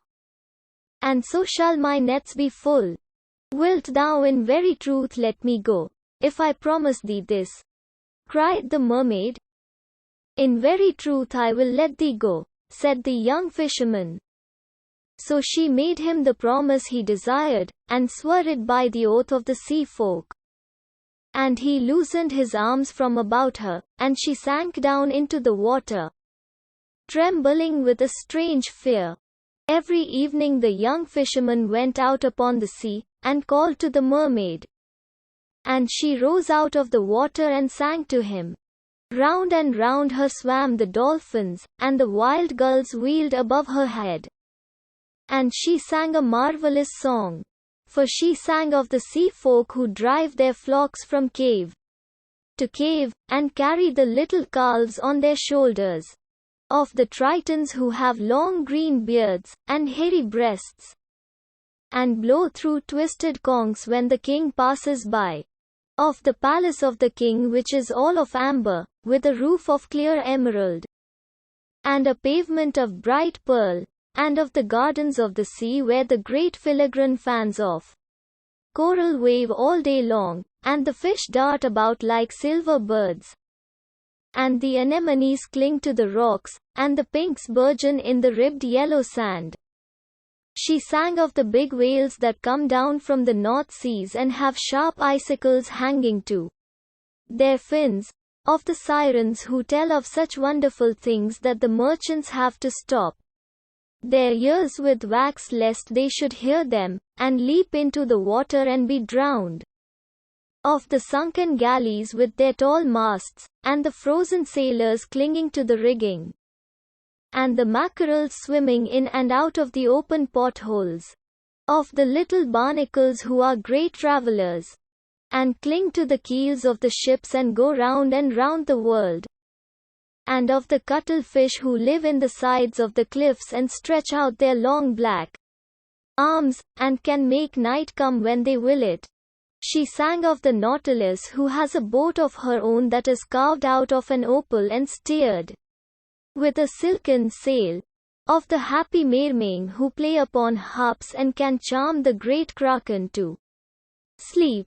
Of the little children who catch hold of the slippery porpoises and ride laughing upon their backs. Of the mermaids who lie in the white foam and hold out their arms to the mariners. And of the sea lions with their curved tusks, and the seahorses with their floating manes. And as she sang, all the tunny fish came in from the deep to listen to her. And the young fisherman threw his nets round them and caught them. And others he took with a spear. And when his boat was well laden, the mermaid would sink down into the sea, smiling at him. Yet would she never come near him that he might touch her. Oftentimes he called to her and prayed of her, but she would not. And when he sought to seize her, she dived into the water as a seal might dive. Nor did he see her again that day. And each day the sound of her voice became sweeter to his ears. So sweet was her voice that he forgot his nets and his cunning, and had no care of his craft. Vermilion-finned and with eyes of bossy gold, the tunnies went by in shoals. But he heeded them not. His spear lay by his side unused, and his baskets of plaited osier were empty. With lips parted, and eyes dim with wonder, he sat idle in his boat and listened. Listening till the sea mists crept round him. and the wandering moon stained his brown limbs with silver. And one evening he called to her, and said, little mermaid, I love thee. Take me for thy bridegroom, for I love thee. But the mermaid shook her head. Thou hast a human soul, she answered. If only thou wouldst send away thy soul, then could I love thee. And the young fisherman said to himself, of what use is my soul to me? I cannot see it. I may not touch it. I do not know it. Surely I will send it away from me, and much gladness shall be mine. And a cry of joy broke from his lips, and standing up in the painted boat, he held out his arms to the mermaid. I will send my soul away, he cried, and you shall be my bride, and I will be thy bridegroom. And in the depth of the sea we will dwell together. And all that thou hast sung of thou shalt show me, and all that thou desirest I will do. Nor shall our lives be divided. And the little mermaid laughed for pleasure and hid her face in her hands. But how shall I send my soul from me? Cried the young fisherman. Tell me how I may do it, and lo, it shall be done. Alas, I know not, said the little mermaid. The sea folk have no souls. And she sank down into the deep, looking wistfully at him. Now early on the next morning, before the sun was the span of a man's hand above the hill, the young fisherman went to the house of the priest and knocked 3 times at the door. The novice looked out through the wicket, and when he saw who it was, he drew back the latch and said to him, enter. And the young fisherman passed in, and knelt down on the sweet-smelling rushes of the floor, and cried to the priest who was reading out of the holy book and said to him, Father, I am in love with one of the sea folk, and my soul hindereth me from having my desire. Tell me how I can send my soul away from me, for in truth I have no need of it. Of what value is my soul to me? I cannot see it. I may not touch it. I do not know it. And the priest beat his breast, and answered, Alack, alack, thou art mad. Or hast eaten of some poisonous herb, for the soul is the noblest part of man, and was given to us by God that we should nobly use it. There is no thing more precious than a human soul, nor any earthly thing that can be weighed with it. It is worth all the gold that is in the world, and is more precious than the rubies of the kings. Therefore, my son, think not any more of this matter, for it is a sin that may not be forgiven. And as for the sea folk, they are lost, and they who would traffic with them are lost also. They are as the beasts of the field that know not good from evil. And for them the Lord has not died. The young fisherman's eyes filled with tears when he heard the bitter words of the priest.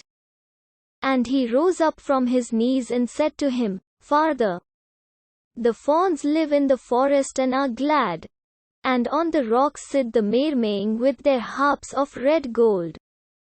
Let me be as they are, I beseech thee, for their days are as the days of flowers. And as for my soul, what doth my soul profit me? If it stand between me and the thing that I love? The love of the body is vile, cried the priest, knitting his brows. And vile and evil are the pagan things God suffers to wander through his world. Accursed be the fawns of the woodland, and accursed be the singers of the sea. I have heard them at night time, and they have sought to lure me from my beads. They tap at the window, and laugh. They whisper into my ears the tale of their perilous joys. They tempt me with temptations, and when I would pray they make mouths at me. They are lost, I tell thee, they are lost. For them there is no heaven nor hell, and in neither shall they praise God's name. Father, cried the young fisherman, thou knowest not what thou sayest. Once in my net I snared the daughter of a king. She is fairer than the morning star, and whiter than the moon. For her body I would give my soul, and for her love I would surrender heaven. Tell me what I ask of thee, and let me go in peace." "Away, away," cried the priest, "thy leman is lost, and thou shalt be lost with her." And he gave him no blessing, but drove him from his door. And the young fisherman went down into the marketplace, and he walked slowly, and with bowed head, as one who is in sorrow. And when the merchants saw him coming, they began to whisper to each other. And one of them came forth to meet him, and called him by name, and said to him, "What hast thou to sell?" "I will sell thee my soul," he answered. "I pray thee buy it of me, for I am weary of it." "Of what use is my soul to me? I cannot see it, I may not touch it, I do not know it." But the merchants mocked at him, and said, "Of what use is a man's soul to us? It is not worth a clipped piece of silver. Sell us thy body for a slave, and we will clothe thee in sea purple, and put a ring upon thy finger, and make thee the minion of the great queen. But talk not of the soul, for to us it is not, nor has it any value for our service." And the young fisherman said to himself, "How strange a thing this is! The priest telleth me that the soul is worth all the gold in the world, and the merchants say that it is not worth a clipped piece of silver." And he passed out of the marketplace, and went down to the shore of the sea, and began to ponder on what he should do. And at noon he remembered how one of his companions, who was a gatherer of samphire, had told him of a certain young witch who dwelt in a cave at the head of the bay and was very cunning in her witcheries. And he set to and ran, so eager was he to get rid of his soul. And a cloud of dust followed him as he sped round the sand of the shore. By the itching of her palm the young witch knew his coming. And she laughed and let down her red hair. With her red hair falling around her, she stood at the opening of the cave. And in her hand she had a spray of wild hemlock that was blossoming. "What do ye lack? What do ye lack?" she cried, as he came panting up the steep, and bent down before her. "Fish for thy net, when the wind is foul? I have a little reed pipe, and when I blow on it the mullet come sailing into the bay. But it has a price, pretty boy, it has a price. What do ye lack? What do ye lack? A storm to wreck the ships, and wash the chests of rich treasure ashore? I have more storms than the wind has, for I serve one who is stronger than the wind. And with a sieve and a pail of water I can send the great galleys to the bottom of the sea. But I have a price, pretty boy, I have a price. What do ye lack? What do ye lack? I know a flower that grows in the valley, none knows it but I. It has purple leaves, and a star in its heart, and its juice is as white as milk. Shouldst thou touch with this flower the hard lips of the queen, she would follow thee all over the world. Out of the bed of the king she would rise, and over the whole world she would follow thee. And it has a price, pretty boy, it has a price. What do ye lack? What do ye lack? I can pound a toad in a mortar, and make broth of it, and stir the broth with a dead man's hand. Sprinkle it on thine enemy while he sleeps, and he will turn into a black viper, and his own mother will slay him. With a wheel I can draw the moon from heaven, and in a crystal I can show thee death. What do ye lack? What do ye lack? Tell me thy desire, and I will give it thee. And thou shalt pay me a price, pretty boy, thou shalt pay me a price. My desire is but for a little thing, said the young fisherman. Yet hath the priest been wroth with me, and driven me forth. It is but for a little thing, and the merchants have mocked at me, and denied me. Therefore am I come to thee, though men call thee evil. And whatever be thy price I shall pay it. "What wouldst thou?" asked the witch, coming near to him. "I would send my soul away from me," answered the young fisherman.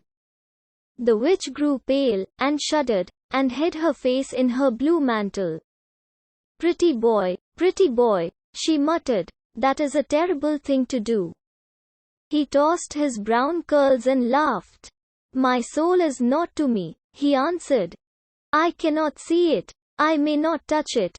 I do not know it." "What wilt thou give me if I tell thee?" asked the witch, looking down at him with her beautiful eyes. "5 pieces of gold," he said, "and my nets, and the wattled house where I live, and the painted boat in which I sail. Only tell me how to get rid of my soul, and I will give thee all that I possess." She laughed mockingly at him, and struck him with the spray of hemlock. "I can turn the autumn leaves into gold," she answered. "And I can weave the pale moonbeams into silver if I will it. He whom I serve is richer than all the kings of this world, and has their dominions. What then shall I give thee," he cried, "if thy price be neither gold nor silver?" The witch stroked his hair with her thin white hand. "Thou must dance with me, pretty boy," she murmured, and she smiled at him as she spoke. "Not but that," cried the young fisherman in wonder, and he rose to his feet. "Not but that," she answered, and she smiled at him again. "Then at sunset in some secret place we shall dance together," he said. "And after that we have danced thou shalt tell me the thing which I desire to know." She shook her head. "When the moon is full, when the moon is full," she muttered. Then she peered all round, and listened. A blue bird rose screaming from its nest and circled over the dunes. And 3 spotted birds rustled through the coarse grey grass and whistled to each other. There was no other sound save the sound of a wave fretting the smooth pebbles below. So she reached out her hand, and drew him near to her and put her dry lips close to his ear. "Tonight thou must come to the top of the mountain," she whispered. "It is a Sabbath, and he will be there." The young fisherman started and looked at her, and she showed her white teeth and laughed. "Who is he of whom thou speakest?" he asked. "It matters not," she answered. "Go thou tonight, and stand under the branches of the hornbeam, and wait for my coming. If a black dog run towards thee, strike it with a rod of willow, and it will go away. If an owl speak to thee, make it no answer. When the moon is full I shall be with thee, and we will dance together on the grass. But wilt thou swear to me to tell me how I may send my soul from me?" he made question. She moved out into the sunlight, and through her red hair rippled the wind. "By the hoofs of the goat I swear it," she made answer. "Thou art the best of the witches," cried the young fisherman. "And I will surely dance with thee tonight on the top of the mountain. I would indeed that thou hadst asked of me either gold or silver. But such as thy price is thou shalt have it, for it is but a little thing." And he doffed his cap to her, and bent his head low, and ran back to the town filled with a great joy. And the witch watched him as he went. And when he had passed from her sight she entered her cave.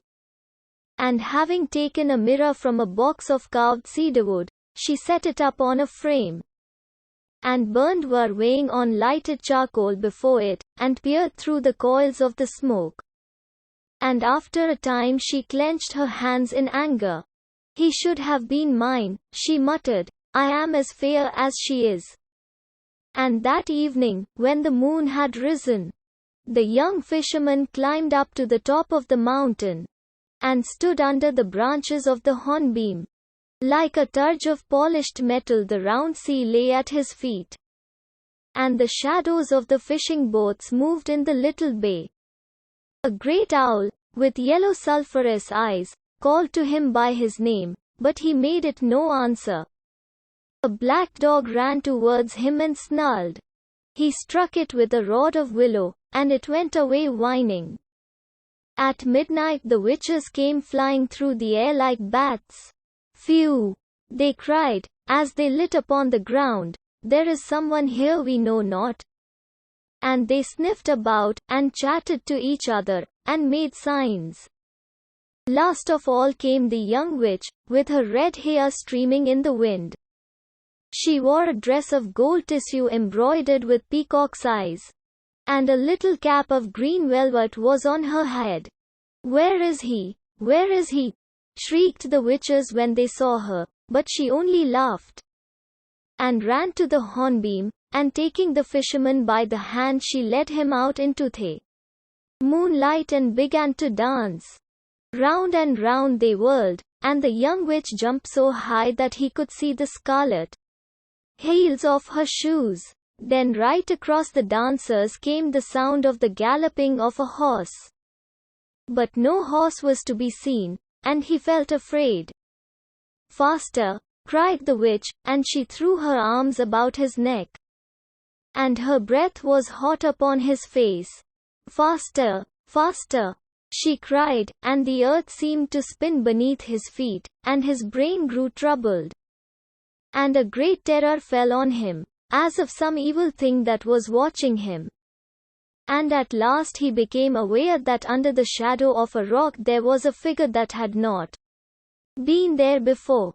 It was a man dressed in a suit of black velvet, cut in the Spanish fashion. His face was strangely pale, but his lips were like a proud red flower. He seemed weary, and was leaning back toying in a listless manner with the pommel of his dagger. On the grass beside him lay a plumed hat, and a pair of riding gloves gauntleted with gilt lace, and sewn with seed pearls wrought into a curious device. A short cloak lined with sables hung from his shoulder, and his delicate white hands were gemmed with rings. Heavy eyelids drooped over his eyes. The young fisherman watched him, as one snared in a spell. At last their eyes met, and wherever he danced it seemed to him that the eyes of the man were upon him. He heard the witch laugh, and caught her by the waist, and whirled her madly round and round.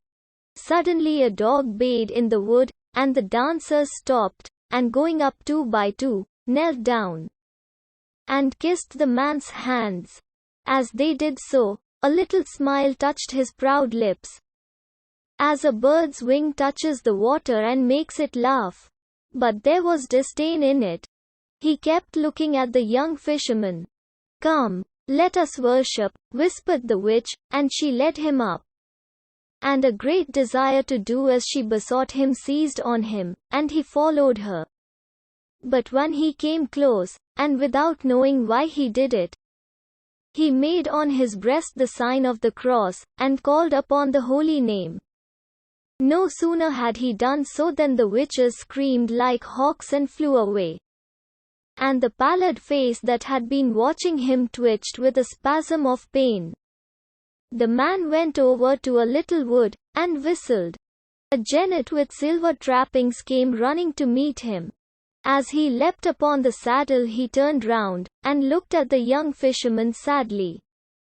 And the witch with the red hair tried to fly away also. But the fisherman caught her by her wrists, and held her fast. "Loose me," she cried, "and let me go. For thou hast named what should not be named, and shown the sign that may not be looked at."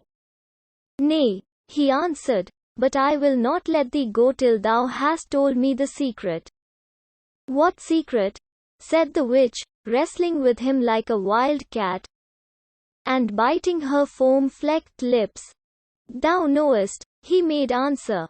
Her grass-green eyes grew dim with tears, and she said to the fisherman, "Ask me anything but that." He laughed, and held her all the more tightly. And when she saw that she could not free herself, she whispered to him, "Surely I am as fair as the daughters of the sea, and as comely as those that dwell in the blue waters." And she fawned on him and put her face close to his.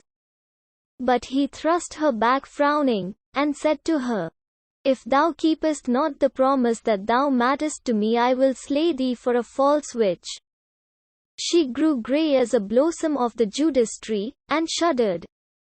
"Be it so," she muttered. "It is thy soul and not mine. Do with it as thou wilt." And she took from her girdle a little knife that had a handle of green viper's skin, and gave it to him. "What shall this serve me?" he asked of her, wondering.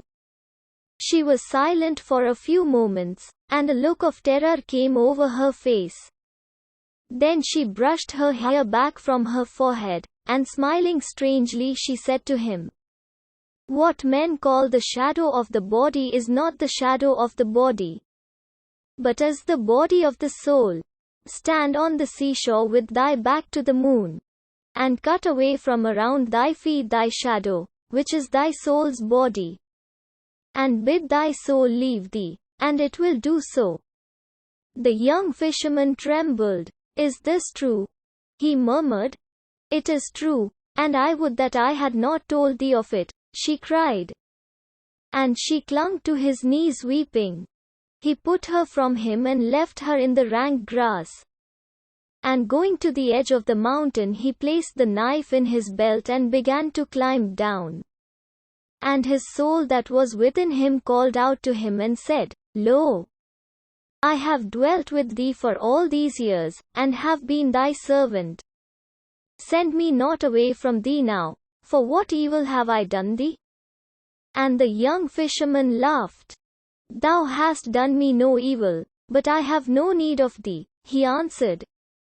"The world is wide, and there is heaven also, and hell, and that dim twilight house that lies between. Go wherever thou wilt, but trouble me not, for my love is calling to me." And his soul besought him piteously, but he heeded it not, but leapt from crag to crag, being sure-footed as a wild goat. And at last he reached the level ground and the yellow shore of the sea. Bronze-limbed and well-knit, like a statue wrought by a Grecian, he stood on the sand with his back to the moon. And out of the foam came white arms that beckoned to him. And out of the waves rose dim forms that did him homage. Before him lay his shadow, which was the body of his soul. And behind him hung the moon in the honey-colored air. And his soul said to him, "If indeed thou must drive me from thee, send me not forth without a heart. The world is cruel, give me thy heart to take with me." He tossed his head and smiled. "With what should I love my love if I gave thee my heart?" He cried. "Nay, but be merciful," said his soul. "Give me thy heart, for the world is very cruel, and I am afraid." "My heart is my love's," he answered, "therefore tarry not, but get thee gone." "Should I not love also?" asked his soul. "Get thee gone, for I have no need of thee," cried the young fisherman.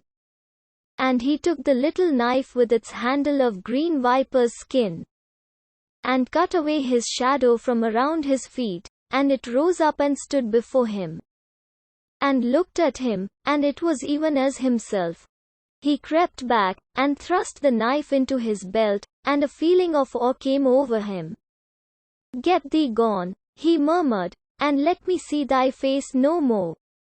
"Nay, but we must meet again," said the soul. Its voice was low and flute-like, and its lips hardly moved while it spake. "How shall we meet?" cried the young fisherman. "Thou wilt not follow me into the depths of the sea? Once every year I will come to this place, and call to thee," said the soul. "It may be that thou wilt have need of me." "What need should I have of thee?" cried the young fisherman, "but be it as thou wilt." And he plunged into the waters, and the Tritons blew their horns, and the little mermaid rose up to meet him, and put her arms around his neck and kissed him on the mouth. And the soul stood on the lonely beach and watched them. And when they had sunk down into the sea, it went weeping away over the marshes. And after a year was over, the soul came down to the shore of the sea and called to the young fisherman, and he rose out of the deep, and said, Why dost thou call to me? And the soul answered, Come nearer, that I may speak with thee. For I have seen marvelous things. So he came nearer, and couched in the shallow water, and leaned his head upon his hand and listened. And the soul said to him, When I left thee I turned my face to the east and journeyed. From the east cometh everything that is wise. 6 days I journeyed, and on the morning of the 7th day I came to a hill that is in the country of the Tartars. I sat down under the shade of a tamarisk tree to shelter myself from the sun. The land was dry and burnt up with the heat. The people went to and fro over the plain like flies crawling upon a disk of polished copper. When it was noon, a cloud of red dust rose up from the flat rim of the land. When the Tartars saw it, they strung their painted bows, and having leapt upon their little horses they galloped to meet it. The women fled screaming to the wagons, and hid themselves behind the felt curtains. At twilight the Tartars returned, but 5 of them were missing. And of those that came back not a few had been wounded. They harnessed their horses to the wagons and drove hastily away. 3 jackals came out of a cave and peered after them. Then they sniffed up the air with their nostrils, and trotted off in the opposite direction. When the moon rose I saw a campfire burning on the plain, and went towards it. A company of merchants were seated round it on carpets. Their camels were picketed behind them. And the negroes who were their servants were pitching tents of tanned skin upon the sand, and making a high wall of the prickly pear. As I came near them, the chief of the merchants rose up and drew his sword, and asked me my business. I answered that I was a prince in my own land, and that I had escaped from the Tartars, who had sought to make me their slave. The chief smiled, and showed me 5 heads fixed upon long reeds of bamboo. Then he asked me who was the prophet of God, and I answered him Muhammad. When he heard the name of the false prophet, he bowed and took me by the hand, and placed me by his side. A negro brought me some mare's milk in a wooden dish, and a piece of lamb's flesh roasted. At daybreak we started on our journey. I rode on a red-haired camel by the side of the chief, and a runner ran before us carrying a spear. The men of war were on either hand, and the mules followed with the merchandise. There were 40 camels in the caravan, and the mules were twice 40 in number. We went from the country of the Tartars into the country of those who curse the moon. We saw the griffins guarding their gold on the white rocks, and the scaled dragons sleeping in their caves. As we passed over the mountains we held our breath lest the snows might fall on us. And each man tied a veil of gauze before his eyes. As we passed through the valleys the pygmies shot arrows at us from the hollows of the trees. And at night time we heard the wild men beating on their drums. When we came to the Tower of Apes we set fruits before them, and they did not harm us. When we came to the Tower of Serpents we gave them warm milk in howls of brass, and they let us go by. 3 times in our journey we came to the banks of the Oxus. We crossed it on rafts of wood with great bladders of blown hide. The river horses raged against us and sought to slay us. When the camels saw them they trembled. The kings of each city levied tolls on us, but would not suffer us to enter their gates. They threw us bread over the walls, little maize cakes baked in honey and cakes of fine flour filled with dates. For every 100 baskets we gave them a bead of amber. When the dwellers in the villages saw us coming, they poisoned the wells and fled to the hill summits. We fought with the Magadai who are born old, and grow younger and younger every year, and die when they are little children. And with the lectroi who say that they are the sons of tigers, and paint themselves yellow and black, and with the errant who bury their dead on the tops of trees, and themselves live in dark caverns lest the sun, who is their god, should slay them. And with the Crimeans who worship a crocodile, and give it earrings of green glass, and feed it with butter and fresh fowls, and with the Agazanbai, who are dog-faced, and with the Sibans, who have horses' feet, and run more swiftly than horses. A third of our company died in battle, and a third died of want. The rest murmured against me, and said that I had brought them an evil fortune. I took a horned adder from beneath a stone and let it sting me. When they saw that I did not sicken, they grew afraid. In the 4th month we reached the city of Ila. It was night time when we came to the grove that is outside the walls, and the air was sultry, for the moon was traveling in Scorpion. We took the ripe pomegranates from the trees, and brake them, and drank their sweet juices. Then we lay down on our carpets, and waited for the dawn. And at dawn we rose and knocked at the gate of the city. It was wrought out of red bronze, and carved with sea dragons and dragons that have wings. The guards looked down from the battlements and asked us our business.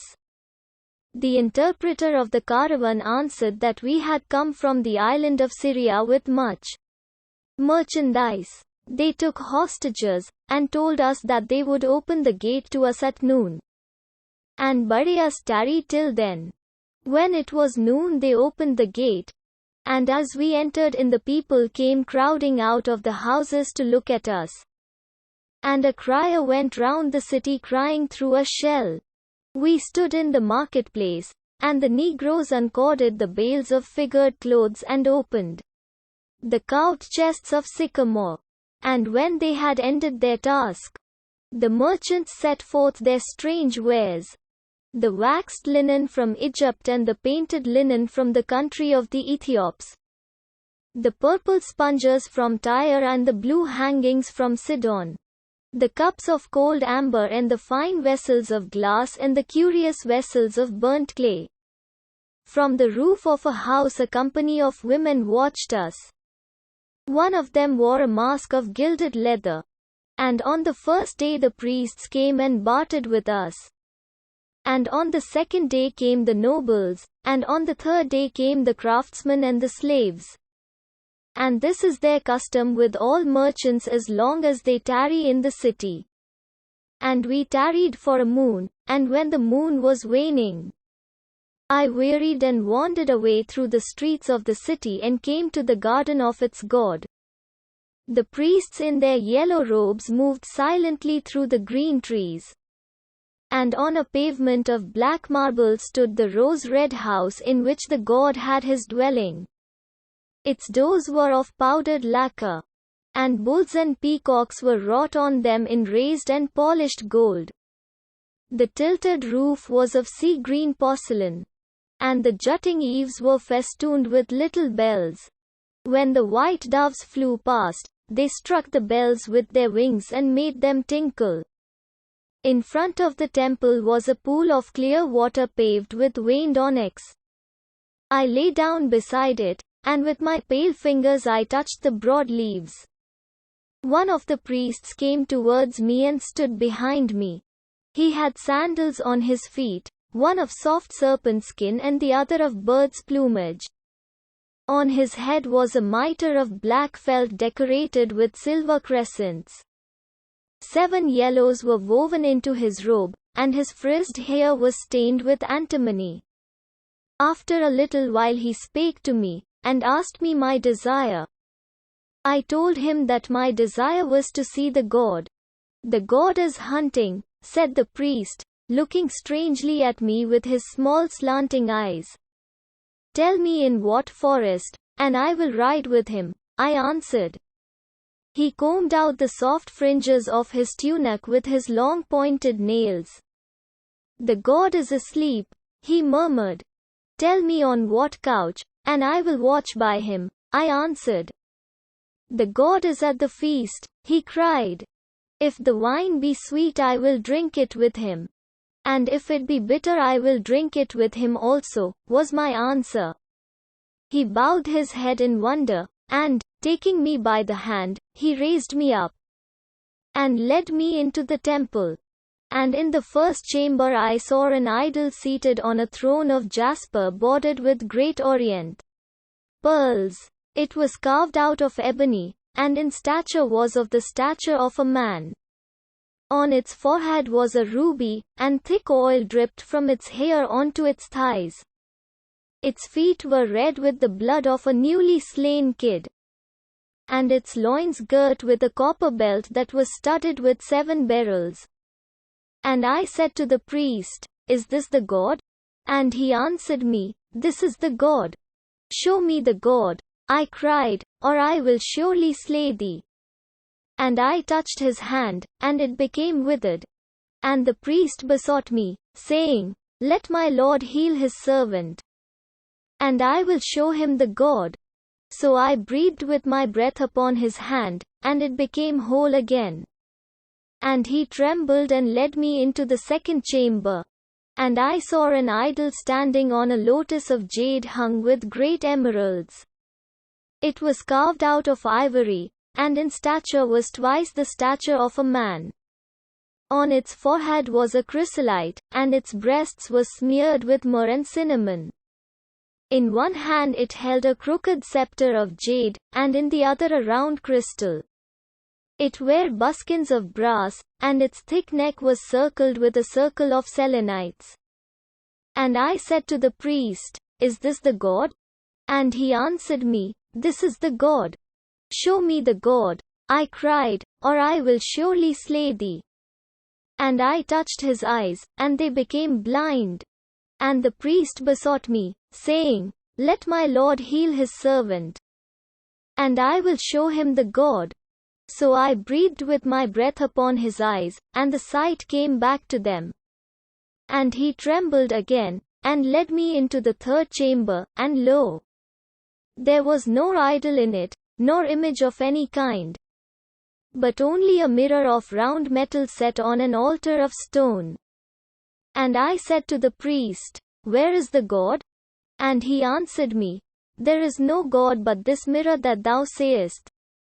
For this is the mirror of wisdom, and it reflecteth all things that are in heaven and on earth, save only the face of him who looketh into it. This it reflecteth not, so that he who looketh into it may be wise. Many other mirrors are there, but they are mirrors of opinion. This only is the mirror of wisdom. And they who possess this mirror know everything, nor is there anything hidden from them. And they who possess it not have not wisdom. Therefore is it the god, and we worship it. And I looked into the mirror, and it was even as he had said to me. And I did a strange thing, but what I did matters not. For in a valley that is but a day's journey from this place have I hidden the mirror of wisdom. Do but suffer me to enter into thee again and be thy servant. And thou shalt be wiser than all the wise men, and wisdom shall be thine. Suffer me to enter into thee, and none will be as wise as thou. But the young fisherman laughed. Love is better than wisdom, he cried, and the little mermaid loves me. Nay, but there is nothing better than wisdom, said the soul.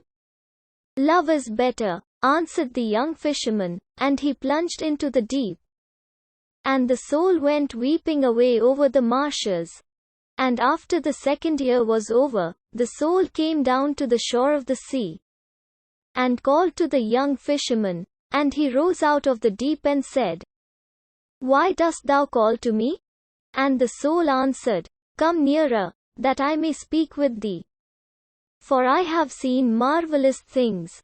So he came nearer, and couched in the shallow water, and leaned his head upon his hand and listened.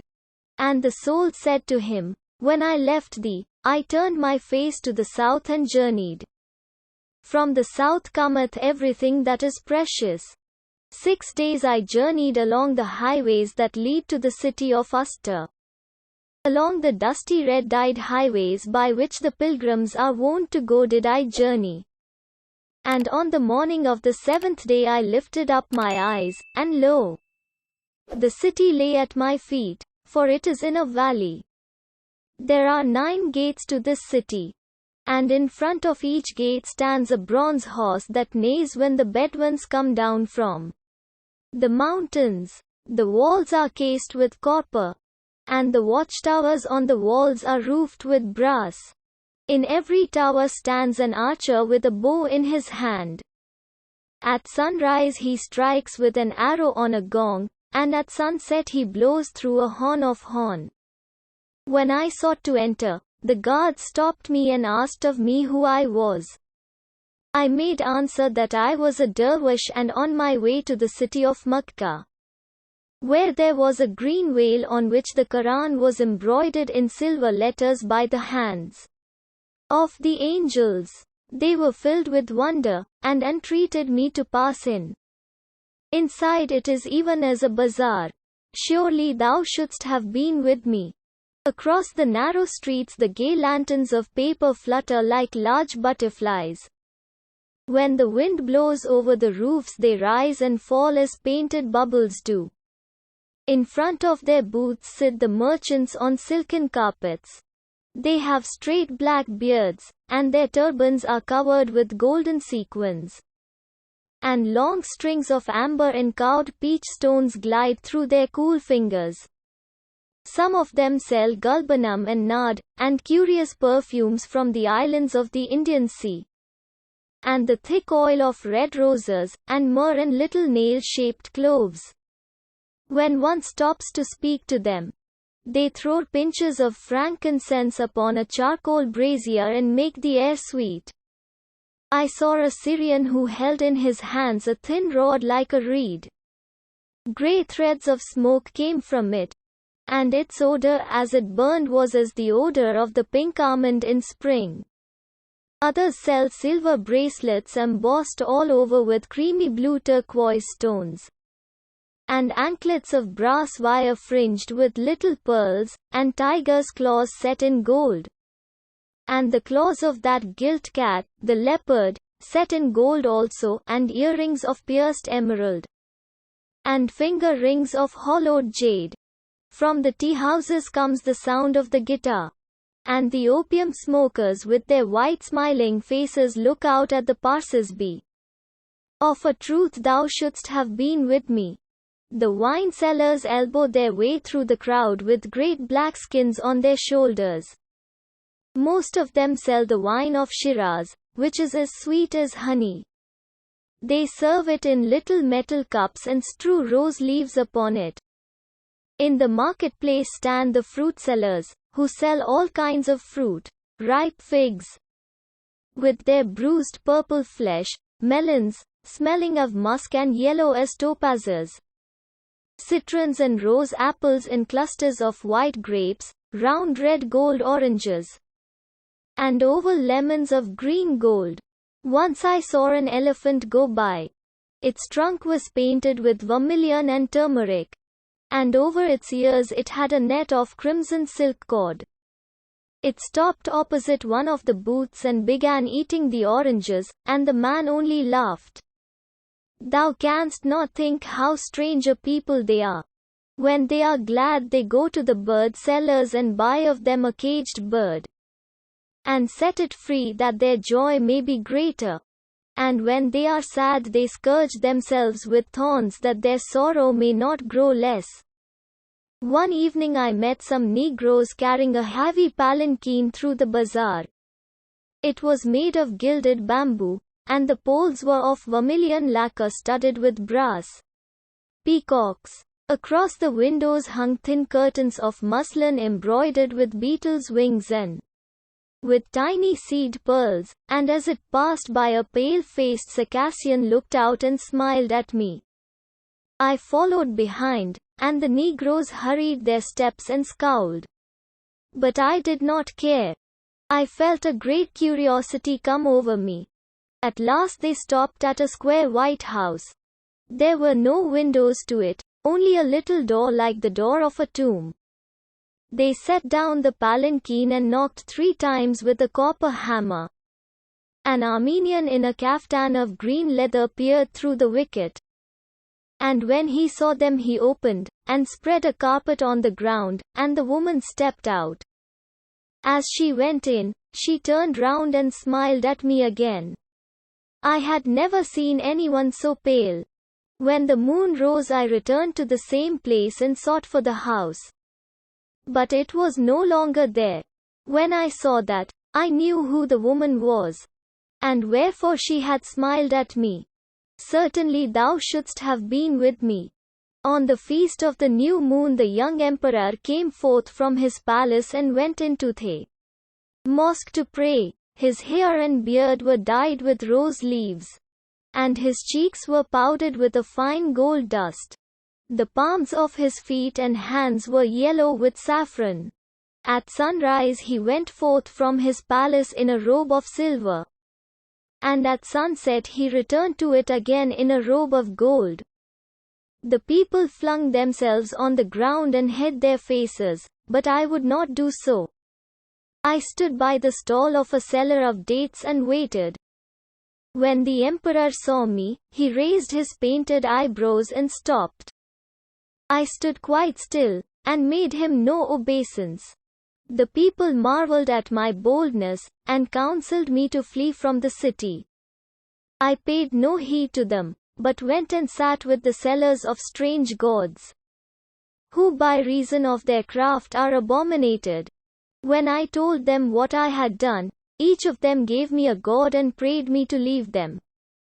That night, as I lay on a cushion in the tea house that is in the street of Pomegranates, the guards of the emperor entered and led me to the palace. As I went in they closed each door behind me, and put a chain across it. Inside was a great court with an arcade running all round. The walls were of white alabaster, set here and there with blue and green tiles. The pillars were of green marble, and the pavement of a kind of peach blossom marble. I had never seen anything like it before. As I passed across the court 2 veiled women looked down from a balcony and cursed me. The guards hastened on, and the butts of the lances rang upon the polished floor. They opened a gate of wrought ivory, and I found myself in a watered garden of 7 terraces. It was planted with tulip cups and moonflowers, and silver-studded aloes. Like a slim reed of crystal a fountain hung in the dusky air. The cypress trees were like burnt-out torches. From one of them a nightingale was singing. At the end of the garden stood a little pavilion. As we approached it 2 eunuchs came out to meet us. Their fat bodies swayed as they walked, and they glanced curiously at me with their yellow-lidded eyes. One of them drew aside the captain of the guard, and in a low voice whispered to him. The other kept munching scented pastilles, which he took with an affected gesture out of an oval box of lilac enamel.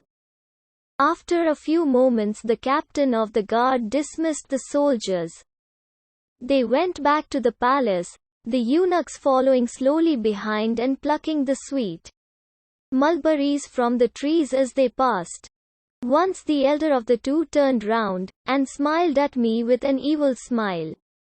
Then the captain of the guard motioned me towards the entrance of the pavilion. I walked on without trembling, and drawing the heavy curtain aside I entered in. The young emperor was stretched on a couch of dyed lion skins, and a gerfalcon perched upon his wrist.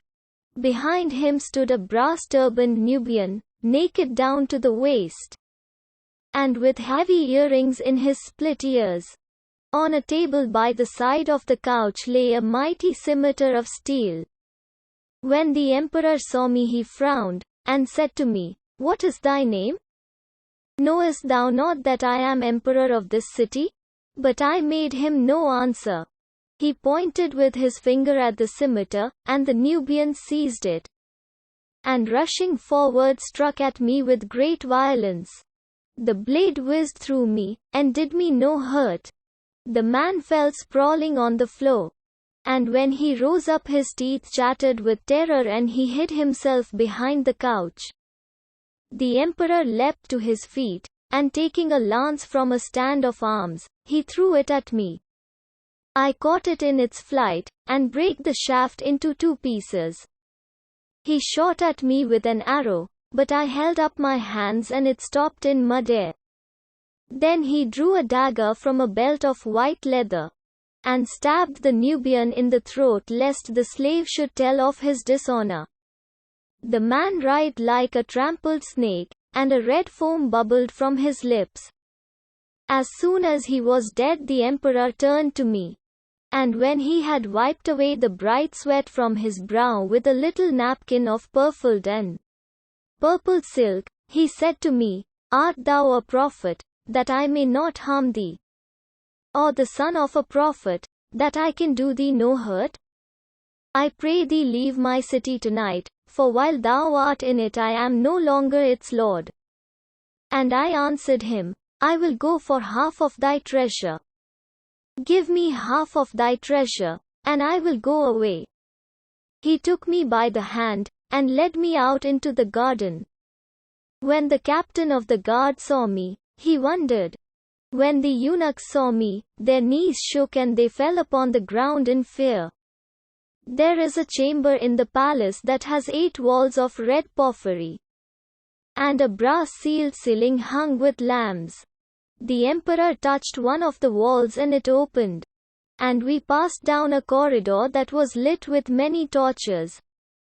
In niches upon each side stood great wine jars filled to the brim with silver pieces.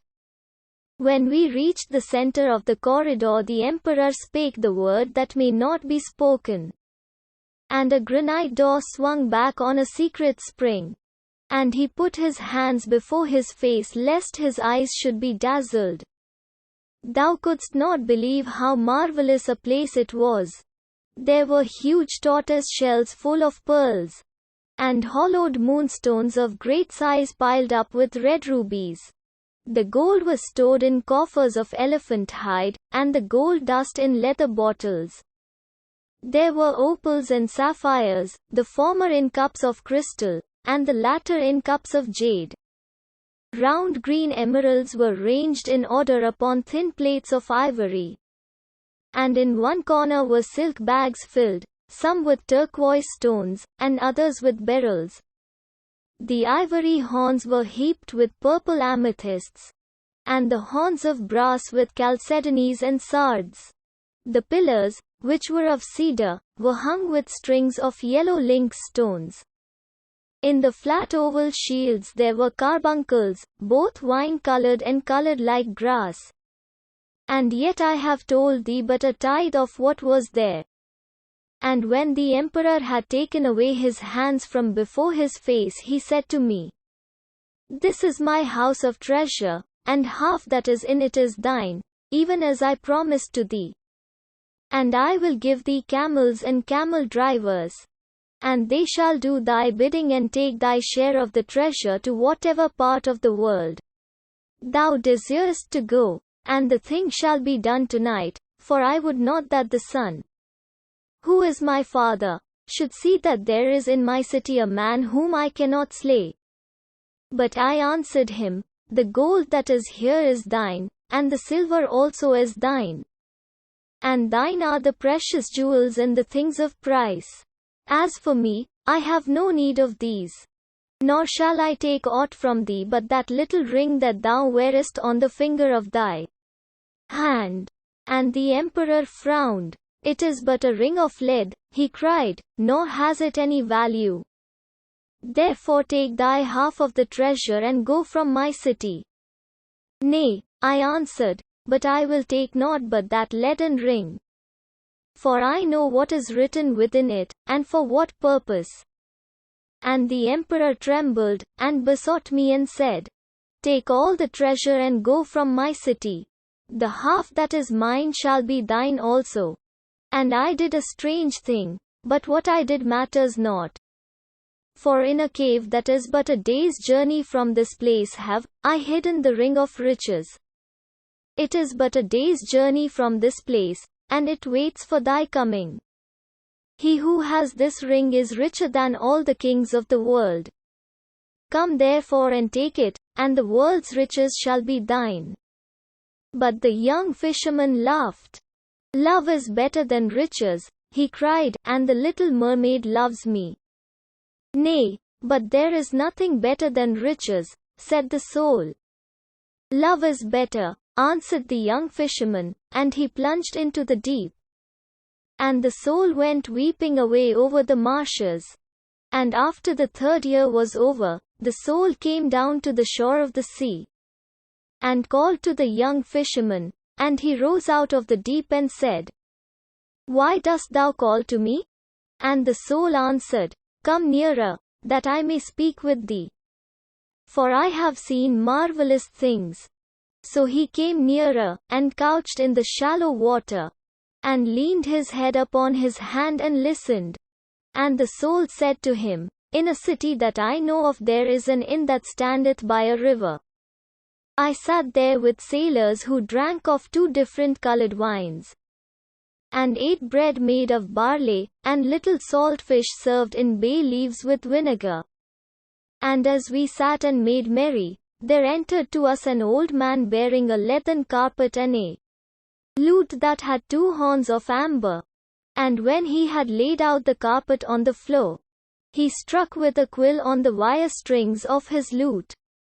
And a girl whose face was veiled ran in and began to dance before us. Her face was veiled with a veil of gauze, but her feet were naked. Naked were her feet, and they moved over the carpet like little white pigeons. Never have I seen anything so marvelous. And the city in which she dances is but a day's journey from this place. Now when the young fisherman heard the words of his soul, he remembered that the little mermaid had no feet and could not dance. And a great desire came over him, and he said to himself, It is but a day's journey, and I can return to my love. And he laughed, and stood up in the shallow water, and strode towards the shore. And when he had reached the dry shore he laughed again, and held out his arms to his soul. And his soul gave a great cry of joy and ran to meet him, and entered into him. And the young fisherman saw stretched before him upon the sand that shadow of the body that is the body of the soul. And his soul said to him, Let us not tarry, but get hence at once. For the sea gods are jealous, and have monsters that do their bidding. So they made haste, and all that night they journeyed beneath the moon. And all the next day they journeyed beneath the sun. And on the evening of the day they came to a city. And the young fisherman said to his soul, Is this the city in which she dances of whom thou didst speak to me? And his soul answered him, It is not this city, but another. Nevertheless let us enter in. So they entered in and passed through the streets. And as they passed through the street of the jewelers, the young fisherman saw a fair silver cup set forth in a booth. And his soul said to him, Take that silver cup and hide it. So he took the cup and hid it in the fold of his tunic, and they went hurriedly out of the city. And after that they had gone a league from the city, the young fisherman frowned, and flung the cup away, and said to his soul, Why didst thou tell me to take this cup and hide it, for it was an evil thing to do? But his soul answered him, Be at peace, be at peace. And on the evening of the 2nd day they came to a city. And the young fisherman said to his soul, Is this the city in which she dances of whom thou didst speak to me? And his soul answered him, It is not this city, but another. Nevertheless let us enter in. So they entered in and passed through the streets. And as they passed through the street of the sellers of sandals, the young fisherman saw a child standing by a jar of water. And his soul said to him, Smite that child. So he smote the child till it wept. And when he had done this, they went hurriedly out of the city. And after that they had gone a league from the city, the young fisherman grew wroth, and said to his soul, Why didst thou tell me to smite the child? For it was an evil thing to do. But his soul answered him, Be at peace, be at peace. And on the evening of the third day they came to a city.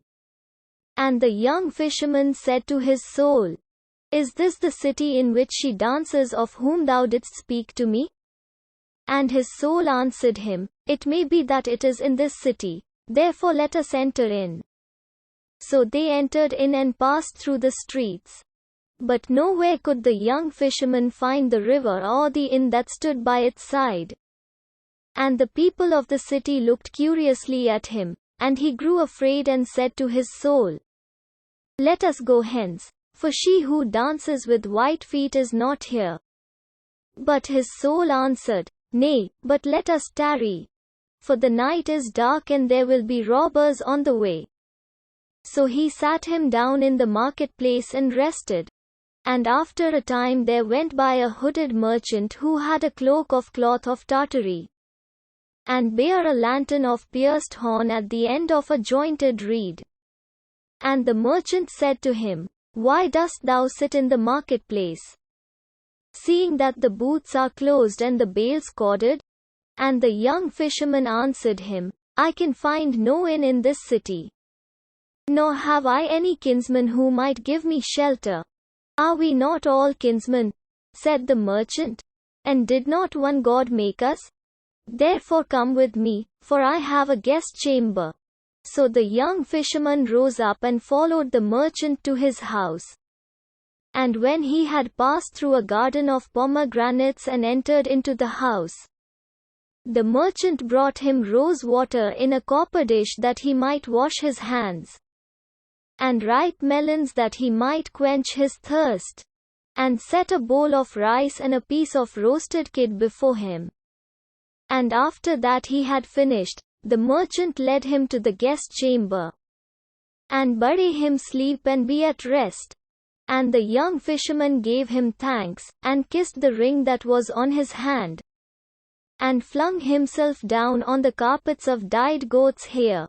And when he had covered himself with a covering of black lamb's wool he fell asleep. And 3 hours before dawn, and while it was still night, his soul waked him and said to him, Rise up and go to the room of the merchant, even to the room in which he sleepeth, and slay him, and take from him his gold, for we have need of it. And the young fisherman rose up and crept towards the room of the merchant. And over the feet of the merchant there was lying a curved sword. And the tray by the side of the merchant held 9 purses of gold. And he reached out his hand and touched the sword. And when he touched it, the merchant started and awoke, and leaping up seized himself the sword and cried to the young fisherman, Dost thou return evil for good, and pay with the shedding of blood for the kindness that I have shown thee? And his soul said to the young fisherman, Strike him. And he struck him so that he swooned, and he seized then the 9 purses of gold, and fled hastily through the garden of pomegranates, and set his face to the star that is the star of morning. And when they had gone a league from the city, the young fisherman beat his breast, and said to his soul, Why didst thou bid me slay the merchant and take his gold? Surely thou art evil. But his soul answered him, Be at peace, be at peace. Nay, cried the young fisherman, I may not be at peace. For all that thou hast made me to do I hate. Thee also I hate, and I bid thee tell me wherefore thou hast wrought with me in this wise. And his soul answered him, When thou didst send me forth into the world thou gavest me no heart, so I learned to do all these things and love them. What sayest thou? Murmured the young fisherman. Thou knowest, answered his soul, thou knowest it well. Hast thou forgotten that thou gavest me no heart? I trow not. And so trouble not thyself nor me, but be at peace. For there is no pain that thou shalt not give away, nor any pleasure that thou shalt not receive. And when the young fisherman heard these words, he trembled and said to his soul, Nay, but thou art evil, and hast made me forget my love, and hast tempted me with temptations, and hast set my feet in the ways of sin. And his soul answered him, Thou hast not forgotten that when thou didst send me forth into the world thou gavest me no heart. Come, let us go to another city, and make merry. For we have 9 purses of gold. But the young fisherman took the 9 purses of gold, and flung them down, and trampled on them. Nay, he cried, but I will have naught to do with thee. Nor will I journey with thee anywhere, but even as I sent thee away before, so will I send thee away now, for thou hast wrought me no good. And he turned his back to the moon, and with the little knife that had the handle of green viper's skin he strove to cut from his feet that shadow of the body which is the body of the soul. Yet his soul stirred not from him, nor paid heed to his command, but said to him, The spell that the witch told thee avails thee no more, for I may not leave thee, nor mayest thou drive me forth. Once in his life may a man send his soul away, but he who receiveth back his soul must keep it with him forever. And this is his punishment and his reward. And the young fisherman grew pale and clenched his hands and cried, She was a false witch in that she told me not that. Nay, answered his soul, but she was true to him she worships, and whose servant she will be ever. And when the young fisherman knew that he could no longer get rid of his soul, and that it was an evil soul and would abide with him always, he fell upon the ground weeping bitterly. And when it was day, the young fisherman rose up and said to his soul, I will bind my hands that I may not do thy bidding, and close my lips that I may not speak thy words.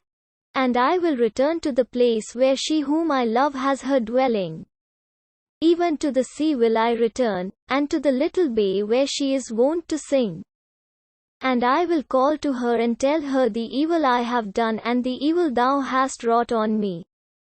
And his soul tempted him and said, Who is thy love, that thou shouldst return to her? The world has many fairer than she is. There are the dancing girls of Samaris who dance in the manner of all kinds of birds and beasts. Their feet are painted with henna, and in their hands they have little copper bells. They laugh while they dance, and their laughter is as clear as the laughter of water. Come with me and I will show them to thee. For what is this trouble of thine about the things of sin? Is that which is pleasant to eat not made for the eater? Is there poison in that which is sweet to drink? Trouble not thyself, but come with me to another city. There is a little city hard by in which there is a garden of tulip trees. And there dwell in this comely garden white peacocks and peacocks that have blue breasts. Their tails when they spread them to the sun are like discs of ivory and like gilt discs. And she who feeds them dances for their pleasure. And sometimes she dances on her hands and at other times she dances with her feet.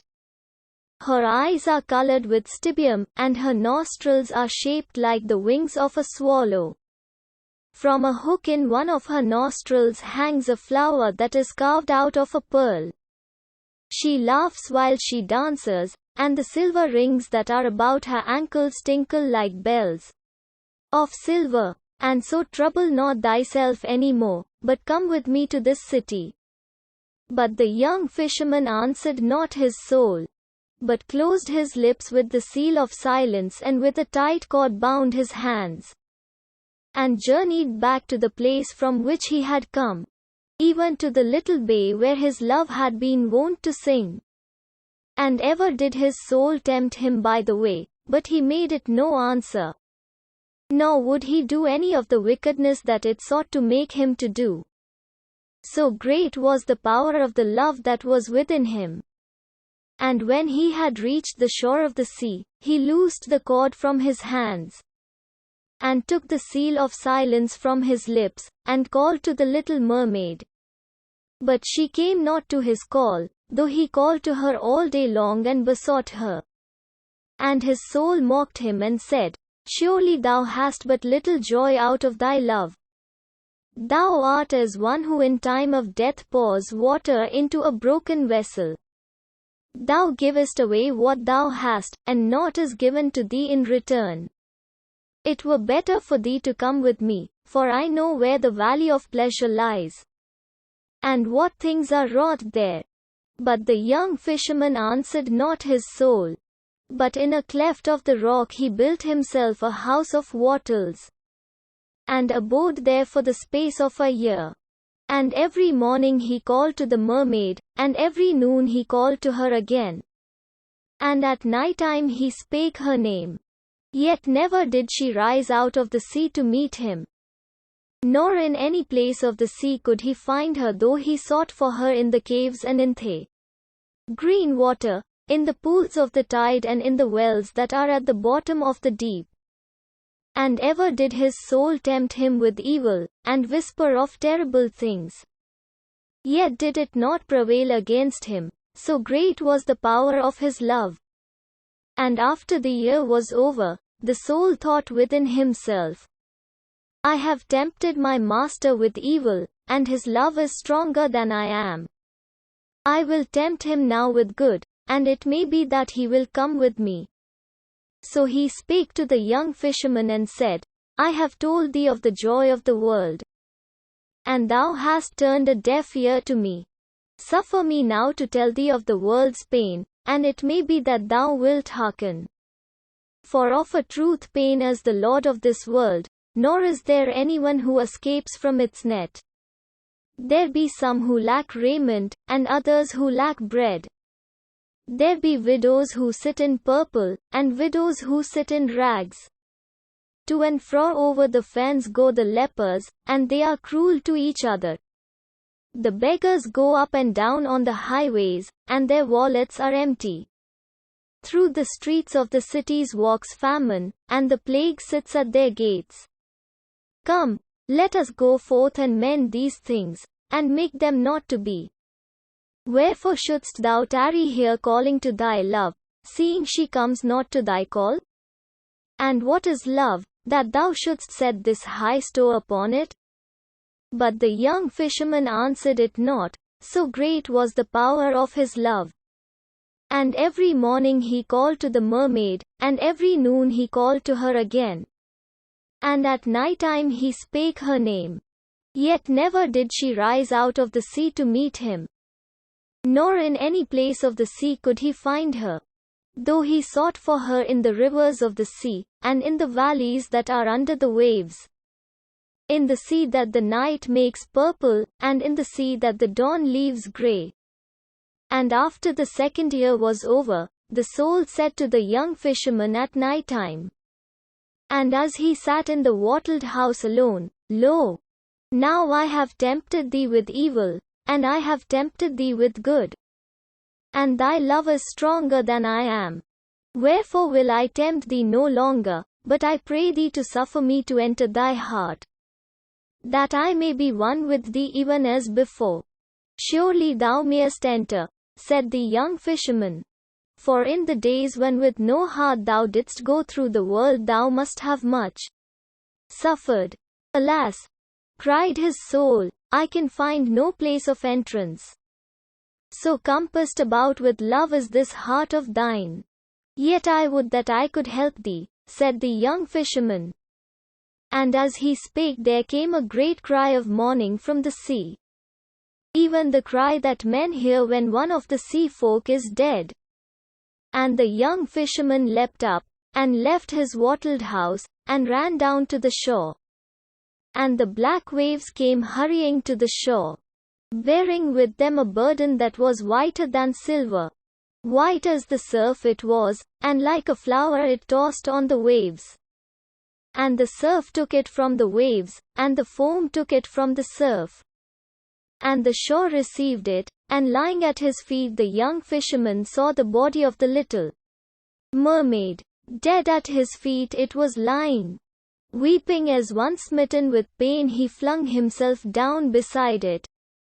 And he kissed the cold red of the mouth, and toyed with the wet amber of the hair. He flung himself down beside it on the sand, weeping as one trembling with joy. And in his brown arms he held it to his breast. Cold were the lips, yet he kissed them. Salt was the honey of the hair, yet he tasted it with a bitter joy. He kissed the closed eyelids, and the wild spray that lay upon their cups was less salt than his tears. And to the dead thing he made confession. Into the shells of its ears he poured the harsh wine of his tale. He put the little hands round his neck, and with his fingers he touched the thin reed of the throat. Bitter, bitter was his joy, and full of strange gladness was his pain. The black sea came nearer, and the white foam moaned like a leper. With white claws of foam the sea grappled at the shore. From the palace of the sea king came the cry of mourning again. And far out upon the sea the great Tritons blew hoarsely upon their horns. Flee away, said his soul, forever doth the sea come nigher. And if thou tarriest it will slay thee. Flee away, for I am afraid, seeing that thy heart is closed against me by reason of the greatness of thy love. Flee away to a place of safety. Surely thou wilt not send me without a heart into another world?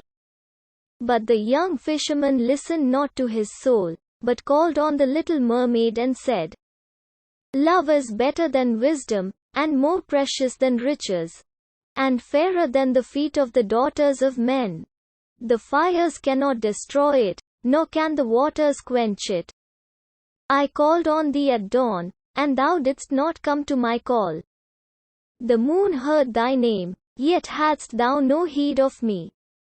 For evilly had I left thee, and to my own hurt had I wandered away.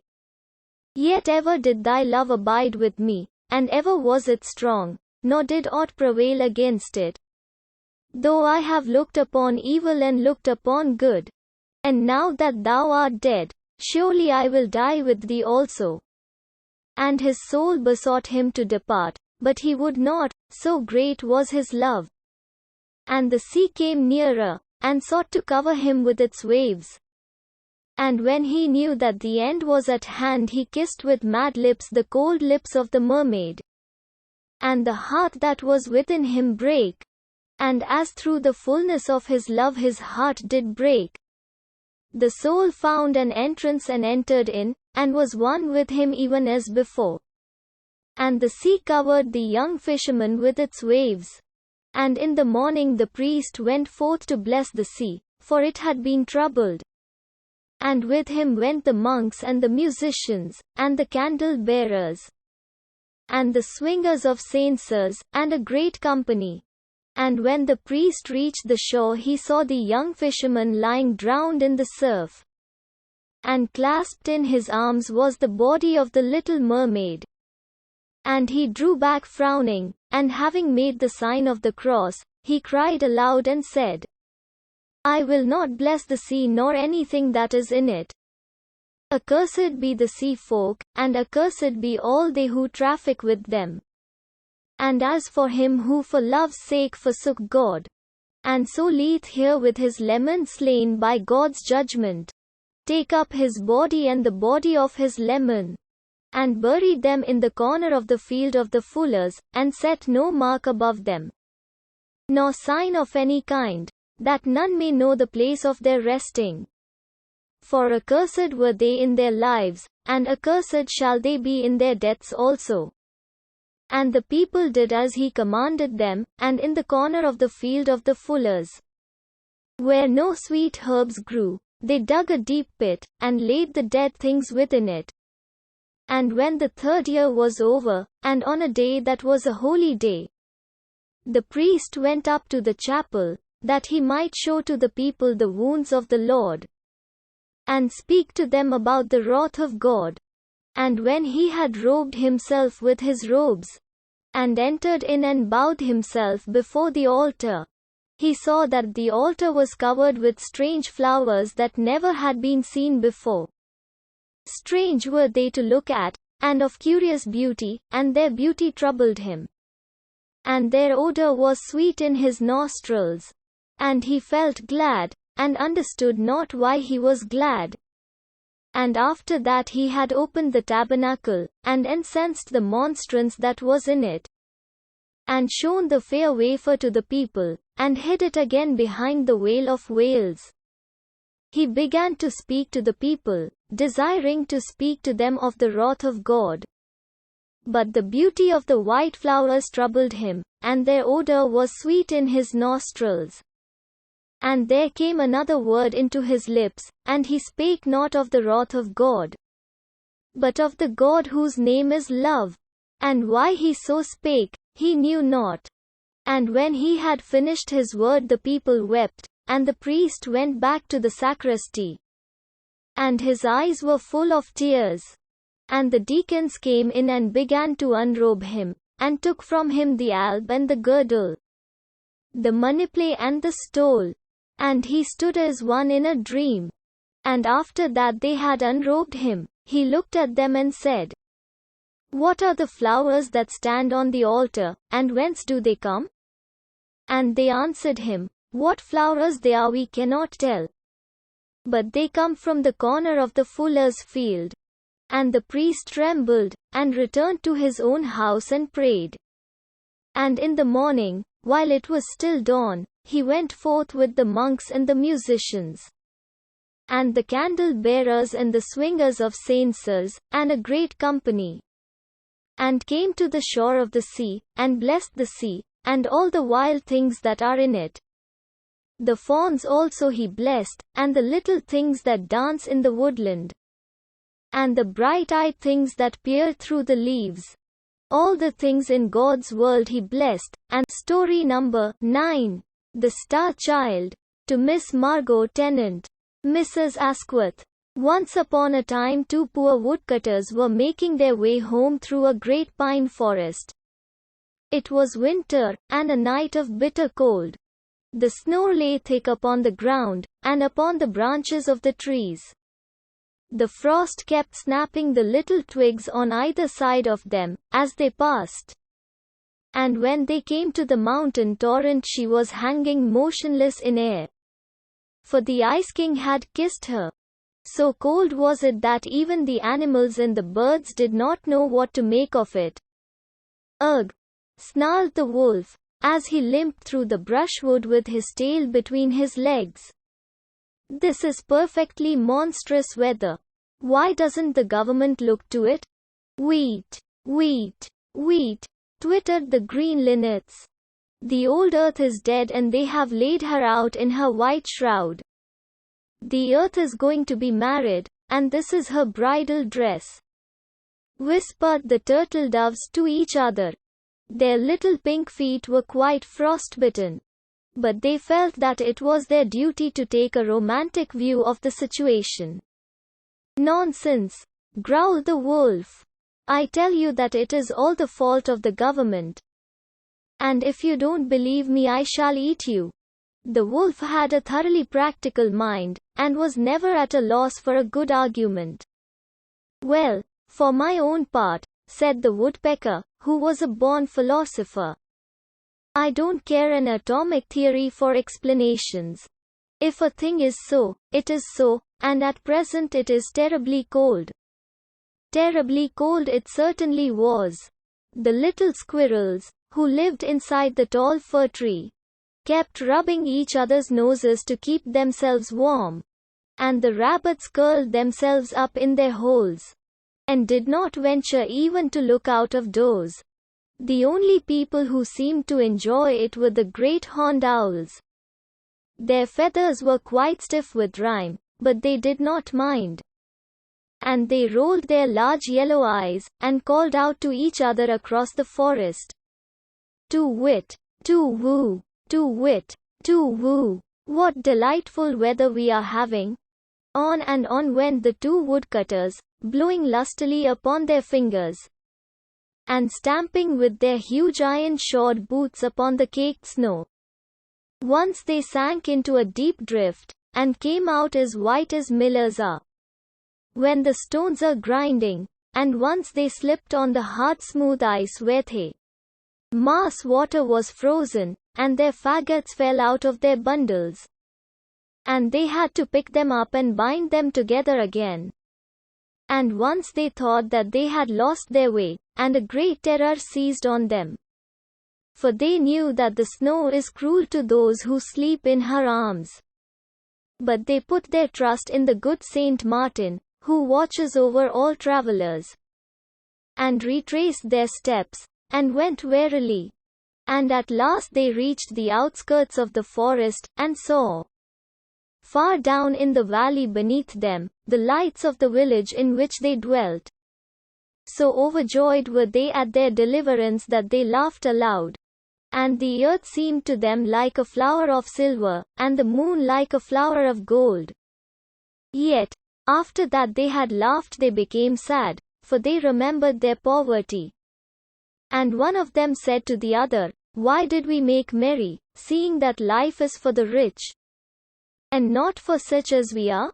Better that we had died of cold in the forest, or that some wild beast had fallen upon us and slain us. Truly, answered his companion, much is given to some, and little is given to others. Injustice has parcelled out the world, nor is there equal division of aught save of sorrow. But as they were bewailing their misery to each other, this strange thing happened. There fell from heaven a very bright and beautiful star. It slipped down the side of the sky, passing by the other stars in its course, and as they watched it wondering, it seemed to them to sink behind a clump of willow trees that stood hard by a little sheepfold no more than a stone's throw away. Why, there is a crook of gold for whoever finds it, they cried, and they set to and ran. So eager were they for the gold. And one of them ran faster than his mate, and outstripped him, and forced his way through the willows, and came out on the other side, and lo! There was indeed a thing of gold lying on the white snow. So he hastened towards it, and stooping down placed his hands upon it. And it was a cloak of golden tissue, curiously wrought with stars, and wrapped in many folds. And he cried out to his comrade that he had found the treasure that had fallen from the sky.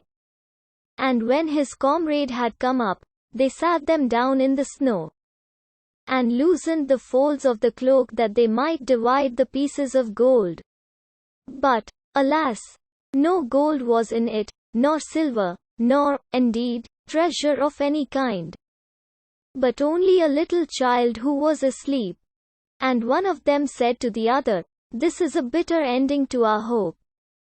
Nor have we any good fortune, for what doth a child profit to a man? Let us leave it here, and go our way, seeing that we are poor men, and have children of our own whose bread we may not give to another. But his companion answered him, Nay, but it were an evil thing to leave the child to perish here in the snow. And though I am as poor as thou art, and have many mouths to feed, and but little in the pot, yet will I bring it home with me, and my wife shall have care of it. So very tenderly he took up the child, and wrapped the cloak around it to shield it from the harsh cold, and made his way down the hill to the village, his comrade marveling much at his foolishness and softness of heart. And when they came to the village, his comrade said to him, Thou hast the child.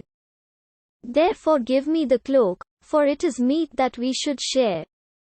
But he answered him, Nay, for the cloak is neither mine nor thine, but the child's only. And he bade him Godspeed, and went to his own house and knocked.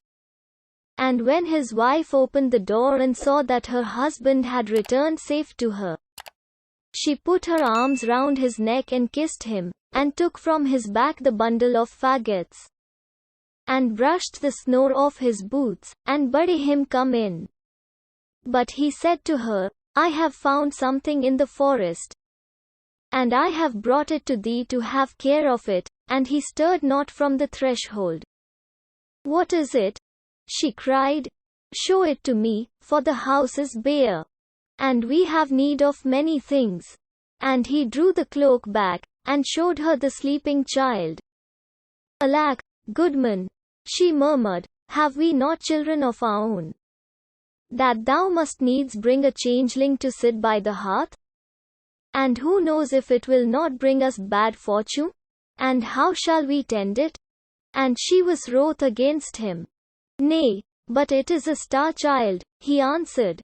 And he told her the strange manner of the finding of it. But she would not be appeased, but mocked at him, and spoke angrily, and cried, Our children lack bread, and shall we feed the child of another? Who is there who careth for us? And who giveth us food? Nay, but God careth for the sparrows even, and feedeth them, he answered. Do not the sparrows die of hunger in the winter? She asked. And is it not winter now? And the man answered nothing, but stirred not from the threshold. And a bitter wind from the forest came in through the open door, and made her tremble. And she shivered, and said to him, Wilt thou not close the door? There cometh a bitter wind into the house, and I am cold. Into a house where a heart is hard cometh there not always a bitter wind? He asked. And the woman answered him nothing, but crept closer to the fire. And after a time she turned round and looked at him, and her eyes were full of tears. And he came in swiftly, and placed the child in her arms, and she kissed it, and laid it in a little bed where the youngest of their own children was lying. And on the morrow the woodcutter took the curious cloak of gold and placed it in a great chest. And a chain of amber that was round the child's neck his wife took and set it in the chest also. So the star child was brought up with the children of the woodcutter, and sat at the same board with them, and was their playmate. And every year he became more beautiful to look at, so that all those who dwelt in the village were filled with wonder, for while they were swarthy and black-haired, he was white and delicate as sawn ivory. And his curls were like the rings of the daffodil. His lips, also, were like the petals of a red flower. And his eyes were like violets by a river of pure water. And his body like the narcissus of a field where the mower comes not. Yet did his beauty work him evil, for he grew proud, and cruel, and selfish. The children of the woodcutter, and the other children of the village, he despised, saying that they were of mean parentage, while he was noble, being sprang from a star. And he made himself master over them, and called them his servants. No pity had he for the poor, or for those who were blind or maimed or in any way afflicted, but would cast stones at them and drive them forth onto the highway, and bid them beg their bread elsewhere, so that none save the outlaws came twice to that village to ask for alms.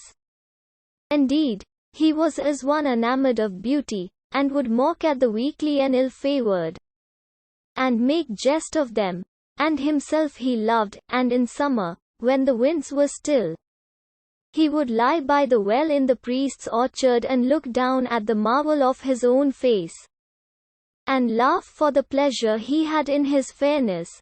Often did the woodcutter and his wife chide him, and say, We did not deal with thee as thou dealest with those who are left desolate, and have none to succor them. Wherefore art thou so cruel to all who need pity? Often did the old priest send for him, and seek to teach him the love of living things, saying to him, The fly is thy brother. Do it no harm. The wild birds that roam through the forest have their freedom. Snare them not for thy pleasure. God made the blind worm and the mole, and each has its place. Who art thou to bring pain into God's world? Even the cattle of the field praise him. But the star child heeded not their words, but would frown and flout, and go back to his companions, and lead them.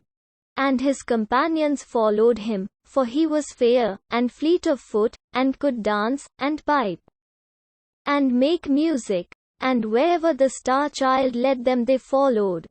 And whatever the star child bade them do, that did they. And when he pierced with a sharp reed the dim eyes of the mole, they laughed. And when he cast stones at the leper they laughed also. And in all things he ruled them, and they became hard of heart even as he was. Now there passed one day through the village a poor beggar woman. Her garments were torn and ragged, and her feet were bleeding from the rough road on which she had travelled. And she was in very evil plight. And being weary she sat her down under a chestnut tree to rest. But when the star child saw her, he said to his companions, See, there sitteth a foul beggar woman under that fair and green-leaved tree. Come, let us drive her hence, for she is ugly and ill-favoured. So he came near and threw stones at her, and mocked her. And she looked at him with terror in her eyes, nor did she move her gaze from him. And when the woodcutter, who was cleaving logs in a haggard hard by, saw what the star child was doing, he ran up and rebuked him, and said to him, Surely thou art hard of heart and knowest not mercy. For what evil has this poor woman done to thee that thou shouldst treat her in this wise? And the star child grew red with anger, and stamped his foot upon the ground, and said, Who art thou to question me what I do? I am no son of thine to do thy bidding. Thou speakest truly, answered the woodcutter. Yet did I show thee pity when I found thee in the forest. And when the woman heard these words she gave a loud cry, and fell into a swoon. And the woodcutter carried her to his own house, and his wife had care of her. And when she rose up from the swoon into which she had fallen, they set meat and drink before her, and bade her have comfort.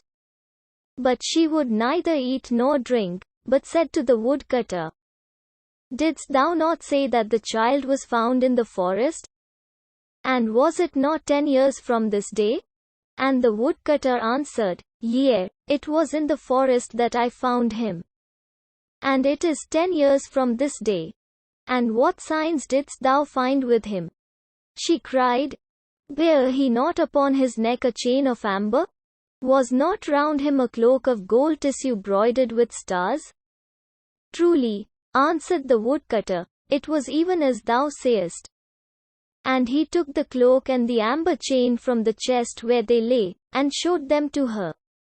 And when she saw them she wept for joy, and said, He is my little son whom I lost in the forest. I pray thee send for him quickly, for in search of him have I wandered over the whole world. So the woodcutter and his wife went out and called to the star child, and said to him, Go into the house, and there shalt thou find thy mother, who is waiting for thee. So he ran in, filled with wonder and great gladness. But when he saw her who was waiting there, he laughed scornfully and said, Why? Where is my mother? For I see none here but this vile beggar woman. And the woman answered him, I am thy mother. Thou art mad to say so, cried the star child angrily. I am no son of thine, for thou art a beggar, and ugly, and in rags. Therefore get thee hence, and let me see thy foul face no more. Nay, but thou art indeed my little son, whom I bare in the forest, she cried. And she fell on her knees, and held out her arms to him. The robbers stole thee from me, and left thee to die, she murmured. But I recognized thee when I saw thee, and the signs also have I recognized. the cloak of golden tissue and the amber chain. Therefore I pray thee come with me, for over the whole world have I wandered in search of thee. Come with me, my son, for I have need of thy love. But the star child stirred not from his place, but shut the doors of his heart against her. Nor was there any sound heard save the sound of the woman weeping for pain. And at last he spoke to her, and his voice was hard and bitter. If in very truth thou art my mother, he said, it had been better hadst thou stayed away, and not come here to bring me to shame, seeing that I thought I was the child of some star, and not a beggar's child, as thou tellest me that I am. Therefore get thee hence, and let me see thee no more. Alas, my son, she cried, wilt thou not kiss me before I go? For I have suffered much to find thee. Nay, said the star child, but thou art too foul to look at. And rather would I kiss the adder or the toad than thee. So the woman rose up, and went away into the forest weeping bitterly. And when the star child saw that she had gone, he was glad, and ran back to his playmates that he might play with them. But when they beheld him coming, they mocked him and said, Why, thou art as foul as the toad, and as loathsome as the adder. Get thee hence, for we will not suffer thee to play with us. And they drave him out of the garden. And the star child frowned and said to himself, What is this that they say to me? I will go to the well of water and look into it, and it shall tell me of my beauty. So he went to the well of water and looked into it, and lo! His face was as the face of a toad, and his body was sealed like an adder. And he flung himself down on the grass and wept, and said to himself, Surely this has come upon me by reason of my sin. For I have denied my mother, and driven her away, and been proud, and cruel to her. Wherefore I will go and seek her through the whole world, nor will I rest till I have found her. And there came to him the little daughter of the woodcutter. And she put her hand upon his shoulder and said, What doth it matter if thou hast lost thy comeliness? Stay with us, and I will not mock at thee. And he said to her, Nay, but I have been cruel to my mother, and as a punishment has this evil been sent to me. Wherefore I must go hence, and wander through the world till I find her, and she give me her forgiveness. So he ran away into the forest and called out to his mother to come to him. But there was no answer. All day long he called to her, and when the sun set he lay down to sleep on a bed of leaves. And the birds and the animals fled from him, for they remembered his cruelty. And he was alone save for the toad that watched him, and the slow adder that crawled past. And in the morning he rose up, and plucked some bitter berries from the trees and ate them, and took his way through the great wood, weeping sorely. And of everything that he met he made inquiry if perchance they had seen his mother. He said to the mole, Thou canst go beneath the earth. Tell me, is my mother there? And the mole answered, Thou hast blinded mine eyes. How should I know? He said to the linnet, Thou canst fly over the tops of the tall trees, and canst see the whole world. Tell me, canst thou see my mother? And the linnet answered, Thou hast clipped my wings for thy pleasure. How should I fly? And to the little squirrel who lived in the fir tree, and was lonely, he said, Where is my mother? And the squirrel answered, Thou hast slain mine. Dost thou seek to slay thine also? And the star child wept and bowed his head, and prayed forgiveness of God's things, and went on through the forest, seeking for the beggar woman. And on the third day he came to the other side of the forest and went down into the plain. And when he passed through the villages the children mocked him, and threw stones at him. And the Carlots would not suffer him even to sleep in the byres lest he might bring mildew on the stored corn, so foul was he to look at, and their hired men drave him away. And there was none who had pity on him. Nor could he hear anywhere of the beggar woman who was his mother. Though for the space of 3 years he wandered over the world, and often seemed to see her on the road in front of him, and would call to her, and run after her till the sharp flints made his feet to bleed. But overtake her he could not, and those who dwelt by the way did ever deny that they had seen her, or any like to her, and they made sport of his sorrow. For the space of 3 years he wandered over the world, and in the world there was neither love nor loving kindness nor charity for him. But it was even such a world as he had made for himself in the days of his great pride. And one evening he came to the gate of a strong walled city that stood by a river, and, weary and footsore though he was, he made to enter in. But the soldiers who stood on guard dropped their halberds across the entrance, and said roughly to him, "What is thy business in the city?" "I am seeking for my mother," he answered, "and I pray ye to suffer me to pass. For it may be that she is in this city." But they mocked at him, and one of them wagged a black beard, and set down his shield and cried, "Of a truth, thy mother will not be merry when she sees thee. For thou art more ill-favoured than the toad of the marsh, or the adder that crawls in the fen. Get thee gone, get thee gone, thy mother dwells not in this city." And another, who held a yellow banner in his hand, said to him, "Who is thy mother? And wherefore art thou seeking for her?" And he answered, "My mother is a beggar even as I am, and I have treated her evilly. And I pray ye to suffer me to pass that she may give me her forgiveness, if it be that she tarrieth in this city." But they would not, and pricked him with their spears.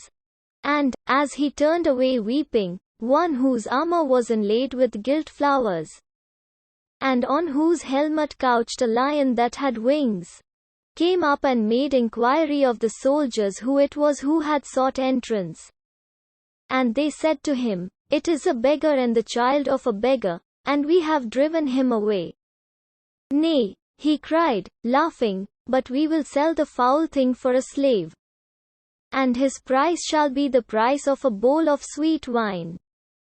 And an old and evil-visaged man who was passing by called out, and said, "I will buy him for that price." And, when he had paid the price, he took the star child by the hand and led him into the city. And after that they had gone through many streets they came to a little door that was set in a wall that was covered with a pomegranate tree. And the old man touched the door with a ring of graved jasper and it opened.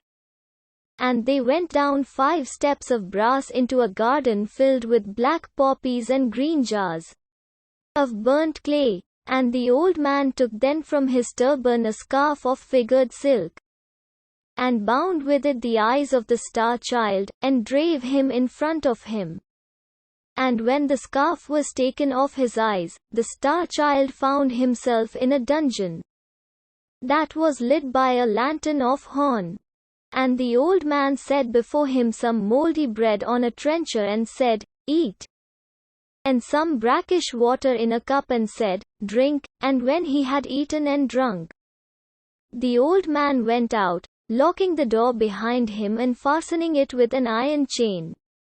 And on the morrow the old man, who was indeed the subtlest of the magicians of Libya and had learned his art from one who dwelt in the tombs of the Nile, came in to him and frowned at him, and said, "In a wood that is nigh to the gate of this city of Giawas there are 3 pieces of gold. One is of white gold, and another is of yellow gold, and the gold of the third one is red. Today thou shalt bring me the piece of white gold, and if thou bringest it not back, I will beat thee with 100 stripes. Get thee away quickly." and at sunset I will be waiting for thee at the door of the garden. See that thou bringest the white gold, or it shall go ill with thee, for thou art my slave. And I have bought thee for the price of a bowl of sweet wine. And he bound the eyes of the star child with the scarf of figured silk, and led him through the house, and through the garden of poppies, and up the 5 steps of brass. And having opened the little door with his ring, he set him in the street. And the star child went out of the gate of the city, and came to the wood of which the magician had spoken to him. Now this wood was very fair to look at from without, and seemed full of singing birds and of sweet-scented flowers. And the star child entered it gladly. Yet did its beauty profit him little, for wherever he went harsh briars and thorns shot up from the ground and encompassed him. And evil nettles stung him, and the thistle pierced him with her daggers, so that he was in so distress. Nor could he anywhere find the piece of white gold of which the magician had spoken, though he sought for it from morn to noon, and from noon to sunset. And at sunset he set his face towards home, weeping bitterly, for he knew what fate was in store for him. But when he had reached the outskirts of the wood, he heard from a thicket a cry as of someone in pain. And forgetting his own sorrow, he ran back to the place, and saw there a little hare caught in a trap that some hunter had set for it. And the star child had pity on it, and released it, and said to it, I am myself but a slave. Yet may I give thee thy freedom. And the hare answered him, and said, Surely thou hast given me freedom. And what shall I give thee in return? And the star child said to it, I am seeking for a piece of white gold, nor can I anywhere find it, and if I bring it not to my master he will beat me.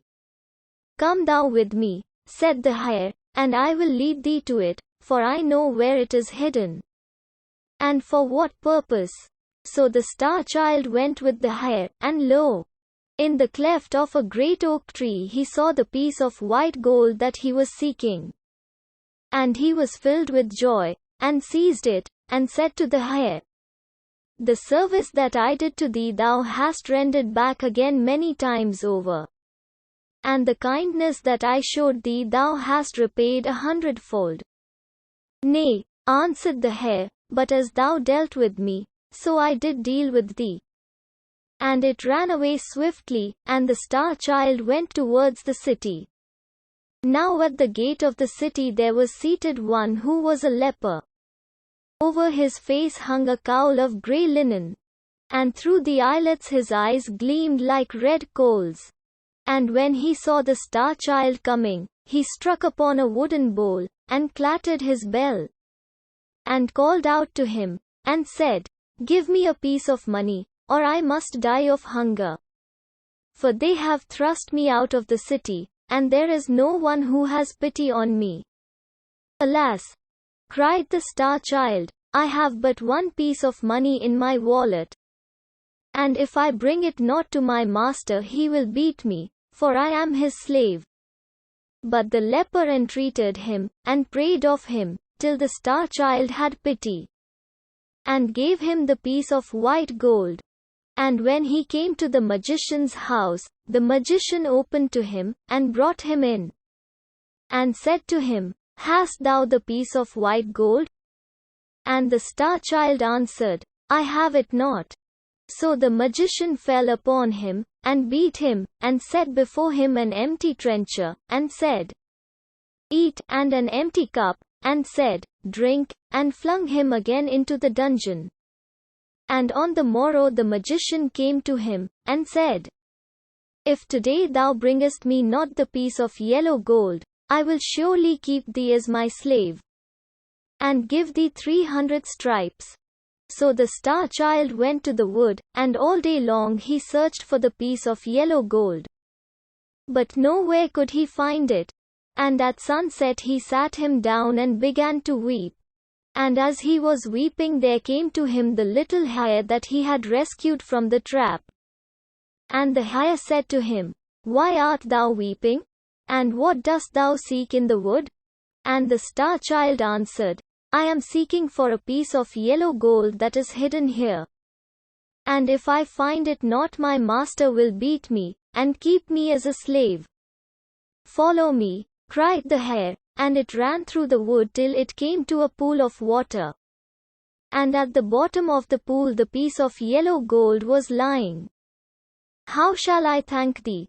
said the star child, "for lo, this is the second time that you have succored me." "Nay, but thou hadst pity on me first," said the hare, and it ran away swiftly. And the star child took the piece of yellow gold, and put it in his wallet, and hurried to the city. But the leper saw him coming, and ran to meet him, and knelt down and cried, "Give me a piece of money, or I shall die of hunger." And the star child said to him, "I have in my wallet but one piece of yellow gold. And if I bring it not to my master, he will beat me and keep me as his slave." But the leper entreated him so that the star child had pity on him, and gave him the piece of yellow gold. And when he came to the magician's house, the magician opened to him, and brought him in, and said to him, "Hast thou the piece of yellow gold?" And the star child said to him, "I have it not." So the magician fell upon him, and beat him, and loaded him with chains, and cast him again into the dungeon. And on the morrow the magician came to him, and said, "If today thou bringest me the piece of red gold, I will set thee free. But if thou bringest it not, I will surely slay thee." So the star child went to the wood, and all day long he searched for the piece of red gold. But nowhere could he find it. And at evening he sat him down and wept. And as he was weeping, there came to him the little hare. And the hare said to him, "The piece of red gold that thou seekest is in the cavern that is behind thee. Therefore weep no more, but be glad." "How shall I reward thee?" cried the star child, "for lo, this is the third time thou hast succored me." "Nay, but thou hadst pity on me first," said the hare, and it ran away swiftly. And the star child entered the cavern, and in its farthest corner he found the piece of red gold. So he put it in his wallet, and hurried to the city. And the leper, seeing him coming, stood in the center of the road, and cried out, and said to him, "Give me the piece of red money, or I must die." And the star child had pity on him again, and gave him the piece of red gold, saying, "Thy need is greater than mine." Yet was his heart heavy, for he knew what evil fate awaited him. But lo, as he passed through the gate of the city, the guards bowed down and made obeisance to him, saying, "How beautiful is our Lord!" And a crowd of citizens followed him, and cried out, "Surely there is none so beautiful in the whole world." So that the star child wept, and said to himself, "They are mocking me, and making light of my misery." And so large was the concourse of the people, that he lost the threads of his way, and found himself at last in a great square, in which there was a palace of a king. And the gate of the palace opened, and the priests and the high officers of the city ran forth to meet him. And they abased themselves before him, and said, "Thou art our Lord, for whom we have been waiting, and the son of our king." And the star child answered them and said, "I am no king's son, but the child of a poor beggar woman. And how say ye that I am beautiful? For I know that I am evil to look at."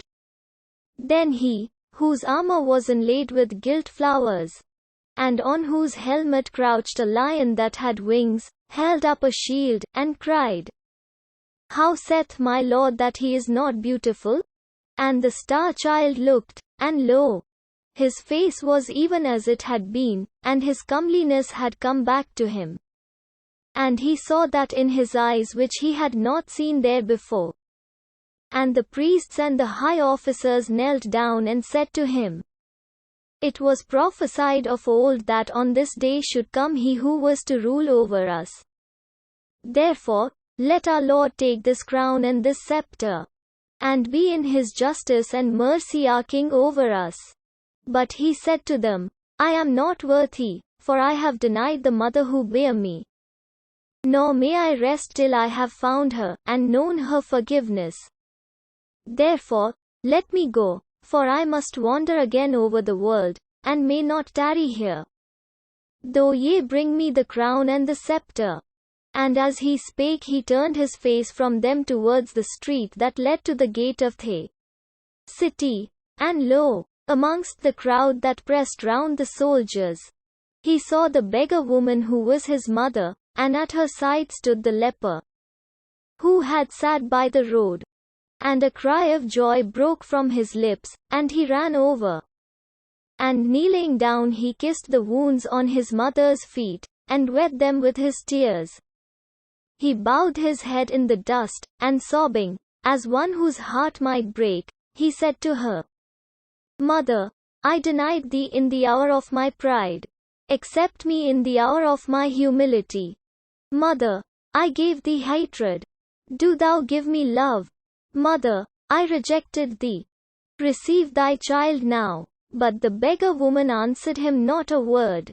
And he reached out his hands, and clasped the white feet of the leper, and said to him, Thrice did I give thee of my mercy. Bid my mother speak to me once. But the leper answered him not a word. And he sobbed again and said, Mother, my suffering is greater than I can bear. Give me thy forgiveness, and let me go back to the forest. And the beggar woman put her hand on his head, and said to him, Rise. And the leper put his hand on his head, and said to him, Rise also. And he rose up from his feet, and looked at them, and lo, they were a king and a queen. And the queen said to him, This is thy father whom thou hast succored. And the king said, This is thy mother whose feet thou hast washed with thy tears. And they fell on his neck and kissed him, and brought him into the palace and clothed him in fair raiment, and set the crown upon his head, and the scepter in his hand. And over the city that stood by the river he ruled, and was its lord. Much justice and mercy did he show to all, and the evil magician he banished. And to the woodcutter and his wife he sent many rich gifts. And to their children he gave high honor. Nor would he suffer any to be cruel to bird or beast, but taught love and loving kindness and charity, and to the poor he gave bread. And to the naked he gave raiment, and there was peace and plenty in the land. Yet ruled he not long, so great had been his suffering, and so bitter the fire of his testing. For after the space of 3 years he died. And he who came after him ruled evilly.